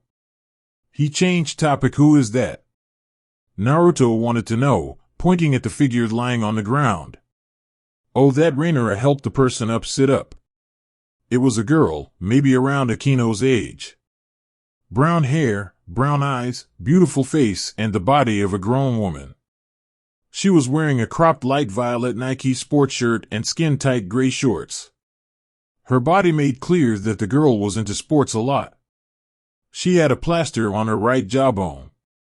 I would guess she is the reason the strays were here. Why? Naruto wanted to know. Where? What's going on? The girl whispered, scared, looking really confused. She blinked and tried to make sense of things. Look at her arm, Rainora said, as she slowly guided the nameless girl down to the floor. She was very weak and Rainora thought it might be best if she'd lay down, before she'd lose consciousness. Naruto followed Rainora's view and soon his eyes fell upon something so evident, he wondered how he missed it. Her whole lower left arm from her fingers up to her elbow was a red armored paw. This is a human girl, possessed by the Red Dragon Emperor. Rainora smiled a regrettable smile. Behold the boosted gear, the one sacred gear I killed you for, Naruto, because you were so ridiculously powerful, we thought you just had to wield it, Rainora explained. Naruto just shook his head in disbelief. Why would someone, oh well, it didn't matter anymore. What did matter, however, was this discovery. If what Rainora said was true, and he was sure that it was, this girl would be a very valuable asset to Rias. He would make sure that she was all right and then call his king. Am I dead? The girl asked weakly. The three people who were there as well knelt down at her side, so she wouldn't be so scared. Looking up at standing people, while lying on the ground, can be intimidating after all. Everyone seems so huge. Akino smiled warmly at the confused girl. Her disorientation was completely understandable. No, not at all. You are alive. A little beaten up, but mostly fine. Do you want to tell us your name? She asked. I'm Hinata Hino, she said, blinking confused at a blood-covered Rainora, who seemed to be overwhelmed by the intense stares. Tell me, if I am not dead, why has this girl wings? She asked. Naruto couldn't help but notice that she didn't say a word about Rainora being covered in blood. He just assumed that was a good sign. I am a fallen angel. We have wings, Rainora stated. Hinata giggled. Yes, sure. And I also bet that girl here is a devil, and why not make handsome over here a vampire? This time Akino giggled. Hinata, you have a good eye. Who, the girl possessed by the red dragon, still lying on the floor, turned her head to Akino. Yup, I am so fucking dead. I don't care what you guys say, she said, dry as old bread, when she saw the black-haired beauty suddenly having bat-like wings. I'll go and call someone, Naruto stated, as he noticed everyone was looking at him, and no, I'll not show you my fangs. With that he stood up, reached for his phone, and quick-dialed Rias as he walked away from the group. It did ring a couple of times longer than usual before Rias picked up, obviously being awoken from sleep. Naruto, she mumbled. What do you naked? I'm need. You mean what do I need? You are naked. I know you are sleeping from the sound of things. Yes, it's late at night, she yawned. Well, this will be the best wake-up call you'll ever get, Naruto said, and did not expect Rias to say. I liked you just fine as my wake-up call, she said, and surely didn't realize which words just slipped over her tongue. Glad to hear that. Anyway, we do have a human here who could use your help. She is possessed by the Red Dragon Emperor and wields the boosted gear. Interested? He asked. Rias did not answer. The connection just ended. A minute later Rias stepped out of a blood-red glowing magic circle. She was wearing a white silk nightgown. Whoa, what the hell was that? Hinata stammered at Rias, who just walked out of the circle. Why hello to you too, Rias smiled at her. Hinata, this is our king, Rias of House Gremory. She is the head of our household, Akino introduced. Rias, this is Hinata Hino. She wields boosted gear. Nice to meet you, Hinata, Rias said, supportive, also kneeling down to the girl still lying on the floor. How are you? She asked. Fine. I guess. I don't remember a lot, she admitted, rubbing her head. That is all right, don't worry. Rias was really good at these kind of things. Her whole demeanor made her instantly likable and easy to trust. What is the last thing you remember? My Hinata stopped herself, as her eyes were watering. She forced the tears back. The death of my parents yesterday. And then I was here and there were 3 monsters. They were hurting me. I don't know what they wanted from me, she breathed rapidly. And then I heard a really deep voice, and then I woke up and your friend here carried me. She nodded towards Rhaenyra. Oh, Rias said. She could definitely see why that might have been a lot to stomach at once. The poor girl would never be able to return to her normal everyday life. Don't you worry, things are going to be fine again. It will be a difficult time, I'm sure you are aware of that. But, if you want, I can help you. I can offer you a new family. A new place to stay, she offered with a kind smile. I guess we will leave you two alone now. Akino said, standing up. You surely will have a lot of questions for Rias. Naruto and Rhaenyra followed the queen out of the hall. This night surely did take a turn for the unexpected. You think she takes Rias up on her offer? Becoming a devil is a big step after all, Naruto asked. Especially for a human, who is technically absolutely fine. Akino giggled. Rias is good in these things. Hinata won't be able to resist her. // 2 days later Naruto returned from training with Rhaenyra. And with training he meant another stray hunt. A very successful one that was. The last 2 days had been rather quiet. Hinata had accepted Rias' offer and was reincarnated as all 8 pawn pieces. No one was surprised that the brown-haired jock accepted. Rias knew what she was doing. Her convincing nature together with her warm character weren't easily resistible. There was a small welcome party for Hinata as well. Asia and Akino baked cake and there was lots of tea. Naruto was stuck with watching again and somehow felt really ridiculous. Rias jokingly offered him to pour him a glass of her blood, which he rejected firmly. However, the damage was done. The new pawn got curious. It was rather funny to explain Hinata that he indeed was a vampire. She was fascinated and did spend some time drilling him with questions. Normally that unnerved him, but Hinata was a very open, very straightforward type of person who didn't ask retarded Twilight questions. Naruto got along with her just fine, and she very quickly integrated herself into the family.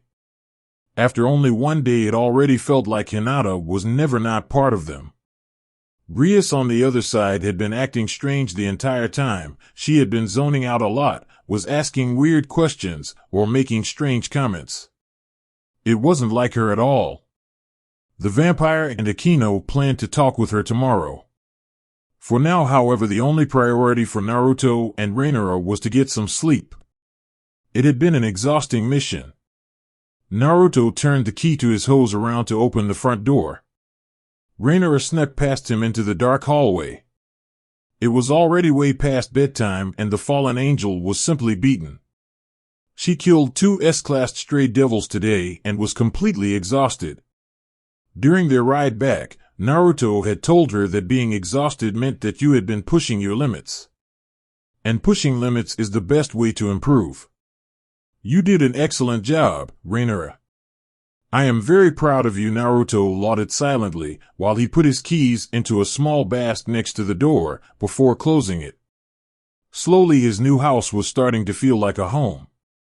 It was beginning to be lively, the moving boxes had vanished and the girls staying with him had begun to decorate things. Like buying curtains or carpets, things that made it into a house and not just a billet. I did? Didn't feel like it, Reinoa replied tiredly, as she was slouching off towards the stairs, Naruto right behind her. They didn't bother turning on any lights. It was dark, but they knew their way well enough for the moonlight to suffice. You have a lot of potential. We'll work on improving it further. Soon you will be powerful enough to have no one tell you what to do anymore. But I like you telling me what to do, she whispered. Naruto smiled mischievously. In that case, you should go to bed, he said with a wink, as they were almost past Reinoa's room. She sighed. It wasn't like she couldn't fall asleep on the spot anyway. Yes, master, she said, before slipping through the door and closing it behind her. Sometimes, when Reinoa was really tired or otherwise distracted, she still referred to Naruto as master, reminding him that at the bottom of her heart, she indeed was viewing herself as his property, as his slave. He sighed heavily, before turning to walk to his own bedroom. One day, he hoped, this would change. He didn't see her as his slave. She was a dear friend. Family.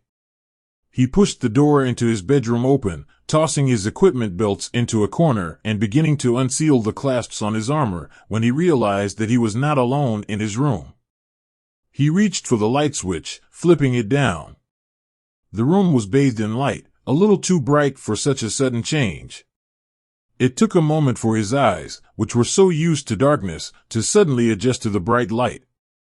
Naruto had to blink a few times to get his vision to sharpen up.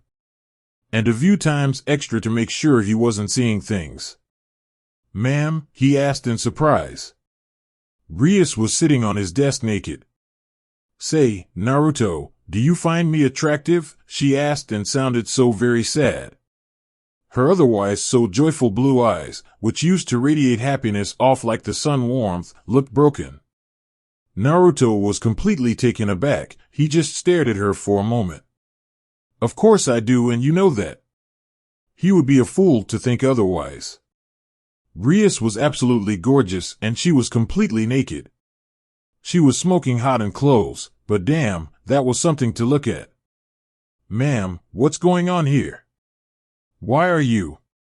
Rias interrupted him. I don't want to be your ma'am tonight, Naruto. Please. I need your help. Please call me however you want, something, anything which has some emotion to it. Anything, as long as it isn't ma'am. Call me darling, or honey, or really just anything nice. If you like me, she inhaled sharply, or if you really can't bring yourself to like me at all, if you don't have any positive emotions to me at all. That's fine, I understand. But please, don't call me ma'am. Show me that you don't like me. Call me a bitch or a cunt, if that is how you feel. I don't mind, just anything other than ma'am. please. She pleaded and even sounded broken. I know you will hate me after tonight, but you are the only one I can entrust with this. I need your help, I beg you, Naruto. What are you talking about, Ma, Rias? He forced himself to ask, as she was slowly walking towards him, her seductive hips swaying back and forth. I don't have much time, this is my only hope. Naruto, please, I need you to take my virginity. Don't worry, you can drink blood from whomever you want, I hereby allow it, just please, take me. I am so sorry, but it has to be this way, and I understand if you hate me afterwards, but please. If you feel the slightest sympathy for me, just fuck me now. Are you serious? He gasped. What the hell? I am in the wrong movie. I am. Please, Naruto, she started tugging on his armor, her eyes filling with tears. I know you don't want to do this, but I cannot go on like this. I refuse to do what they want from me.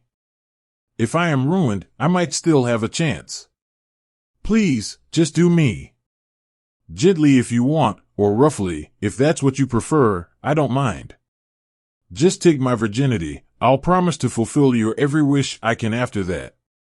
Naruto. Rias pleaded with a panic and fear hidden in her voice, which caused Naruto to swallow hard. He had no idea what was going on, but seeing her hurt like this made him question his next steps. He had no idea what to do. If he was sure it would actually and really help her, Naruto was certain that he could do her this favor and deal with his guilt afterwards. But he wasn't sure at all. What the shit was going on? He was really confused. Really confused.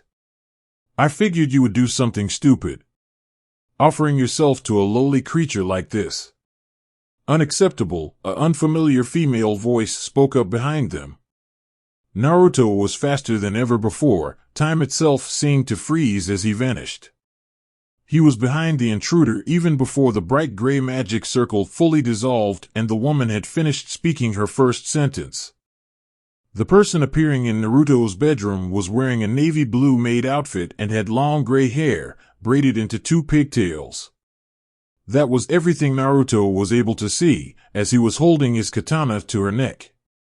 Give me one good reason why I shouldn't decapitate you where you stand, he growled, having an eye on Rias, who didn't even try to cover herself up. She stared at the woman in pure rage. The intruder didn't react at first, but when Naruto let his blade scratch over her skin, causing it to leave a painfully burning scar where the metal touched her, she spun around. Her eyes widened in shock as she saw who was holding a sword to her neck. And not just any sword. The katana longsword hybrid, forged from the nails used to crucify Jesus Christ. The most holy sword of them all. Why you, she gasped. Naruto's eyes narrowed. Grifia, he hissed, last time we met, you had good manners. I am sure not just bombing into a man's bedroom was one of them. Wait. Rias exclaimed, you two know each other? What the hell? How was this even possible? Did he know her from a job or something? The organization did mention the Grimoire name a couple of times, so maybe he had met her during his work? Indeed we do, Milady Grafia replied humbly. He once was a teacher of mine, she said plainly. Rias gasped for air. That definitely ruled the organization as a meeting point out. And I can remember you once having a crush on that lowly creature as well, Grafia, Naruto said dryly, putting his katana away with a swift and precise motion of his hand. So don't scold Rias for things you would have liked doing yourself. His voice was vacant of all emotions, which just added something to the insult. Rias definitely was sure that she didn't hear the last part of what Naruto just said. She imagined it for sure. The maid blushed heavily. I apologize, she muttered. Or maybe Rias didn't imagine. What do you want here, Grafia? The Crimson Princess exclaimed furiously. The maid sighed silently, reaching down to the white shirt with black stripes of the Ko Academy, which was lying on the floor. She picked it up before she walked over to her husband's sister, putting it over Rias' shoulders. You are the heiress of the Grimmery family, milady. Have some self-respect, she said, before continuing. You know full well what the reason for my appearance here is. Naruto cleared his throat. Ma'am, do you want me to step out? He asked. Rias blushed, embarrassed. This was not at all how she hoped things would turn out. Please, Naruto. Thank you. If one day you find it in you to forgive me for today, I would appreciate it greatly, she said, apologetic, looking at the floor in shame. She had been desperate to find an escape, but now it was over. Rias was ashamed for what she tried to force on Naruto. It wasn't his fault that her life was basically screwed now. Naruto shrugged with a playful smile on his lips. I already forgot what happened, ma'am. Sorry, but you know, I'm so old. My brain just isn't what it used to be. He winked at her with a smart grin. Ma'am, he nodded, before turning to the maid. He looked at her and he snapped his fingers a couple of times, as if he tried to remember something gray, something he joked, pretending to have even forgotten the name of the maid. Sorry, my brain is a sieve. He winked at Graphia to underline he wasn't serious. The maid was glad that he provided a little comic relief to the whole situation. I'll be downstairs should you need me, he said plainly. The vampire turned around and left his own bedroom, silently closing the door behind him. Why did I do that? Now I have to sleep on the couch. I'm an idiot. I see he is still the polite gentleman he used to be. Graphia mused as she watched him leave. Outside, Naruto sighed heavily before he turned right to tiptoe down into the living room. Hey, what's the ruckus? A voice from the slightly open door to Naruto's right asked. Calawarna stuck her head out into the corridor, opening the door just far enough to reveal that her gorgeously buxom and curvy body was completely naked. Naruto wasted a short thought to that fact, because Calawarna was sharing the room with Asia, wasn't she? Well, it wasn't his place to judge now, was it? The vampire shrugged. Devil family business, don't worry. I'll sleep on the couch, he said as the door opposite to Calawarna's opened. No you won't, Reiner grabbed Naruto by his arm. // The next day. With the distinctive plop, Naruto appeared out of a dark black cloud of smoke as he stepped into the occult research club room. He felt Rias calling for him and immediately teleported to her. Reiner followed out of the dark cloud. The two of them had been training again. That is why Naruto was wearing his full combat gear. It was also the reason why Reiner was breathing heavily. The vampire didn't go easy on her. Like, not even a little. She was wondering if she looked as badly bruised as she felt. Probably not, but still. She felt like being hit by a truck, not once, but over and over again. While the fallen angel was musing about her completely exhausted body, Naruto had been wondering why Rias summoned him. It did feel rather urgent. The second he reached his destination, he could see the reason why he was here. Akino was standing behind a couch, where Rias was sitting on, and though she did a pretty good job in hiding her rage, Naruto was able to easily pick it up. Standing behind Akino were the rest of Rias' peerage. Asia was hiding a little bit behind Kiba, and Hinata was obviously really pissed off at something. Waiting at the other end of the couch was Graphia, who didn't seem too comfortable either. She was looking back and forth between Rias, Akino, and him. Rias was sitting on one of the club's couches, stiff as a stone. She had her legs crossed, her thighs pressed together tightly, and her arms were crossed over her chest, also very tight. She had an expression of disgust on her face, which Naruto had never seen before. It was a safe bet to assume that there was not a single muscle in her body left, which wasn't completely tensed up. The reason for this was sitting right next to Rias, in an arrogant and yet relaxed pose. A blonde-haired man with a disgustingly evil grin on his lips. His lecherous dark blue eyes were fixed to Rias' chest. One hand was playing with her hair, while the other was touching her upper thigh in a lewd manner, which Rias clearly found uncomfortable. He was wearing a dark red suit with a white shirt, which had the top buttons undone. Riser Phoenix. Naruto felt an invisible string choking him tightly. As centuries of hate and rage boiled up inside of him, his hand reached for his gun, but Naruto's conscious mind was able to stay in control at least for the moment. No, this was not the way he should do this. Sure, he could have revenge right here, right now. But he wasn't the only one around here. Naruto didn't want to endanger anyone. All he wanted was to finally have his long-denied revenge. He would have it. But in a civilized way, anything else, and he would be nothing better than this monster of a person, devil, whatever. No, the cost of blindly attacking now was too high.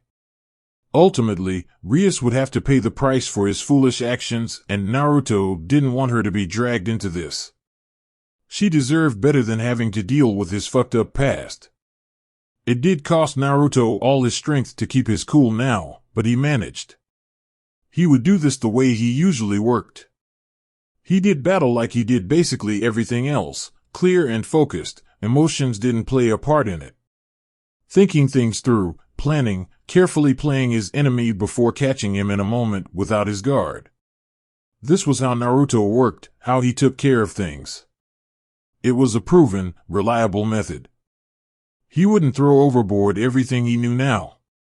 Calmly he walked around the couch and sat down opposite to Rias and Riser, almost mockingly slow. He had a dangerous smirk on his lips, as Reiner moved to stand behind him in much a similar way to Akino standing behind Rias. The crimson-haired ruined princess shot him a quick look, making it clear how grateful she was for his presence, before she smacked Riser's perverted hand off her thigh. "I told you already, Riser, I am not going to marry you. So keep your hands off me," she hissed sternly, before she stood up, walked around the table between the two couches, and sat down next to Naruto. Maybe a little too close to not offend Riser, but that was most likely intentional. She slipped an arm under his, while giving it a slight hug, making it painfully obvious who was allowed to touch and who wasn't. Naruto narrowed his eyes.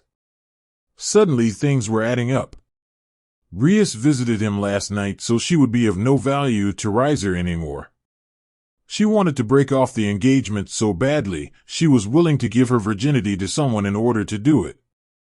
The fact that Rias actually liked Naruto was just an added bonus, but he was fairly certain that she'd found someone else to do it if he wouldn't have been there. The look on her face just showed how much she despised Riser, how much she hated him, and how far she was willing to go to never have to be with him. Rias may have tried to hide it under her emotionless and cold facial expression, but she couldn't hide it from Naruto. The crimson-haired princess was pissed off to no end, disgusted even beyond that, and also scared. Scared that she wouldn't be able to fight her way out of this. Scared that she would be stuck with this savage of a devil forever. Naruto understood fast and perfectly. Riser was the worst. It made Naruto even more furious. He swore that he would never allow one of his friends to be taken away again. He promised that he'd do anything to keep the people he cared about safe. And he cared about Rias, there was no doubt about it. And it was not because she was feeding him blood, not at all. The redhead deserved happiness, but more than anything Riser surely didn't deserve Rias. No matter how you twist and turn it, that savage didn't deserve anything short of a slow and painful death. "There is just no way I'll ever want to marry you," she snorted. Riser chuckled diabolically, while he let a hand glide through his hair. "But it does not matter what you want, dear. Our family's already decided. You will marry Riser. It is for the best after all. Devils have to reproduce with other pure bloods. We need to keep our population alive, don't you see?" he announced in an arrogance, which made Naruto want to puke, additionally to the urge of punching that moron into nothing but an unrecognizable ball of meat. Not that he had anything inside his stomach which he could have puked, but the feeling was there nevertheless. "I hate you, Riser. There is no way I am ever going to do this, no matter the consequences. The mere thought of being touched by you makes me want to kill myself," Rias exclaimed. Her voice was trembling with emotions, which were most likely only picked up by Naruto. She did a good job in hiding them. For the fraction of a second, Riser's face almost showed something like hurt. For a very short moment, he truly looked like he might be close to realizing what he'd do to this girl, how much she despised him, and how he'd hurt her every day, simply because he was there. But this expression, if it ever was even there, was faster gone than it came. "You will learn to love Riser soon enough," dear the blonde brat replied with an evil grin. "Riser always gets what Riser wants," he said calmly. The arrogance which filled his words was not getting any less dominant. "Typical. That is so typical." Naruto rolled his eyes. He apparently had forgotten why he used to hate most devils. They were always so full of themselves, honestly. He quickly glanced over to Rias. Exceptions prove the rule, he sighed inwardly. The ancient vampire, who up until now stayed quiet, chose to speak up. He had heard enough of this and felt like he probably couldn't control his trigger finger if he didn't vent his anger now. "Do you remember me, Phoenix?" he said slowly and absolutely calm.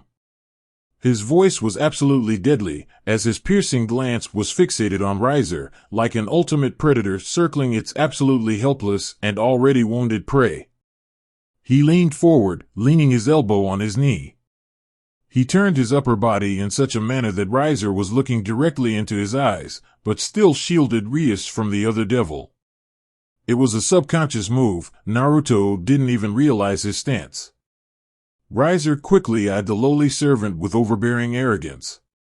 "I have no idea who you are," he said with a shrug. Quite frankly, he didn't give a damn either. The only thing he was interested in was Rias. He would make her his sooner or later. The servant obviously protecting his mistress would be no challenge. He'd dispose of him as soon as possible. Somehow Naruto expected this answer. He doubted he could remember her face either. Riser fitted so perfectly into the picture he had painted in his head. The picture which showed Naruto day for day what person Riser Phoenix was. What the person was like, who inflicted this never-healing wound on him. "That's what I thought." Naruto nodded. "Now listen to me. You will keep your hands off Rias. Period. And you will not marry her either. I will make sure of that. Oh, Riser is so scared of your servant, Rias. He thinks he is something very special, doesn't he? What's his piece? A pawn? Maybe a rook?" Riser mocked. "He doesn't think he is special, Riser. He is. And you would do good in taking his threat seriously." Rias stated with utmost seriousness. She pinned Riser to the wall with her stares, but the older devil didn't react to it. "And just as my servant said, I am not going to marry you. No matter the circumstances." A fire was lighting up in Riser's eyes. He was losing his patience.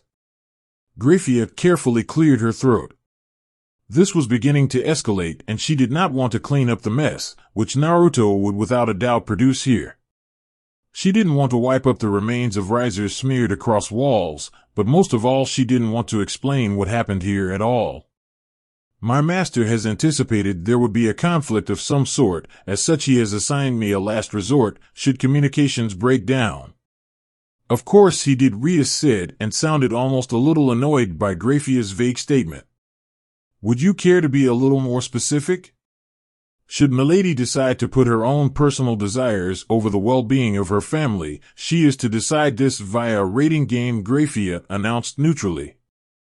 She didn't want to provoke any more emotional reactions. She had no idea what Naruto's problem with Riser was, but whatever it was, she really didn't want to see him talking through his problems here. Naruto was no one for big words. He let guns and swords speak, and wherever he did that, chaos, death and destruction was never far. "Excellent," Naruto growled, causing Rias to look at him in surprise. She never fought a rating game, whereas Riser had won so many already. How was this anywhere near excellent? This was bad. Nothing here was excellent. Naruto noticed Ria's stare and turned to face her. The determined look on his face, the spark he had in his eyes, it overwhelmed Rias completely. Naruto looked confident, not the least bit scared, nothing. He looked at the crimson-haired princess, who all of a sudden was confident herself. It just washed over her, all his confidence and determination. This was doable. Her team was good, all her servants were something special. All they needed was a little bit of training and this would be doable. Not a piece of cake, but definitely not impossible either. A rating game it is. Rias announced loudly, causing Riser to laugh. Riser has scored numerous victories in rating games already. My young bride still has to even qualify for one herself. You don't even have a lot of servants, what are you going to fight Riser with? Riser, who has a full set of servants, he mocked her. Naruto's eyes turned purple as he stared the devil down. Rias would most likely never get used to that change, it was just so creepy, how the new color took over his eyes like someone dropped a large drop of color into a glass of water. She leaned forward, in much a similar way Naruto did before she spoke with determined voice, "Trust me, when I say that you will not win." Rias said firmly. "We will see." Riser chuckled. "But let's be clear on the conditions. After I've won you will marry me." Without further commotion his voice dared Rias to say something. "After we've utterly destroyed you, Riser, I am going to call off the engagement and I will never see you again," she said firmly. "We will see," he said happily, before standing up. Before he could walk away, Naruto shot up, grabbing Riser at his collar and yanking him forward. "Remember my face, Riser Phoenix, because it will be the last thing you are going to see before I take your head off," he hissed, his voice dripping with venom. Riser rolled his eyes, still calm. He would teach this brat soon enough. Does Riser see a servant who is in love with his mistress? Such drama, such tragedy. He faked fainting with the back of his hand loosely held to his forehead. "Don't get me wrong, I can't stand the way you threat Rias, and I will make you pay for that as well. But this isn't the sole reason I am going to destroy you, devil. You and I, Phoenix. We still have an old score to settle. And when I meet you on the battlefield, when I stand before you, the moment you realize that you are doomed, the moment I stand above you and your life is in my hands, the moment you recognize that you have lost, you will remember me. And you will beg for mercy." Naruto hissed loudly, his voice was vacant of emotions. The way he hissed at the devil, the way his eyes glowed in infinite hatred, Naruto looked like death himself. It was clear to everyone just how much he must hate Riser, yet no one knew the reason. For a fraction of a second Riser though he might really recognize the man standing in front of him.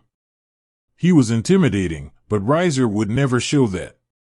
Could it be that this man was in fact? No, it was impossible. Absolutely impossible. "We shall see about that," Servant Riser smirked, before he vanished in a bright pillar of fire. Naruto let his arms fall to his sides, they suddenly felt so heavy. He could have killed him just then. He could have. Riser was right there. But Naruto didn't. He let him get away. But during that rating game, I shall not know mercy. It was quiet after that. So quiet, in fact, one could have heard the literal pin drop. Everyone stared at Naruto, but no one dared to speak up. "Rias," he breathed, visibly shaking. "Yes, Naruto?" The Crimson Princess looked worried. She glanced over to Akino, then to Graphia and then to Rhaenyra, who all shrugged one after the other. No one had a single idea what was going on. The gorgeous redhead stood and hurried over to where Naruto was. He still didn't face her. "Naruto?" she asked again, as she moved to give him a gentle hug from behind. He seemed to relax a little bit, when Rias' arms meekly wrapped around his neck, the warmth of her prepossessing body slowly seeping into his. "When the time comes, promise me you won't hold me back." "It was difficult enough today," he whispered in a hushed voice. But it was so quiet in the room, everyone was able to hear his words loud and clear. "Promise me you will allow me to annihilate that piece of shit in that rating game," he demanded, a minimum amount of his usual firmness returning to his voice. "Naruto, what's going on? Why do you hate him so much?"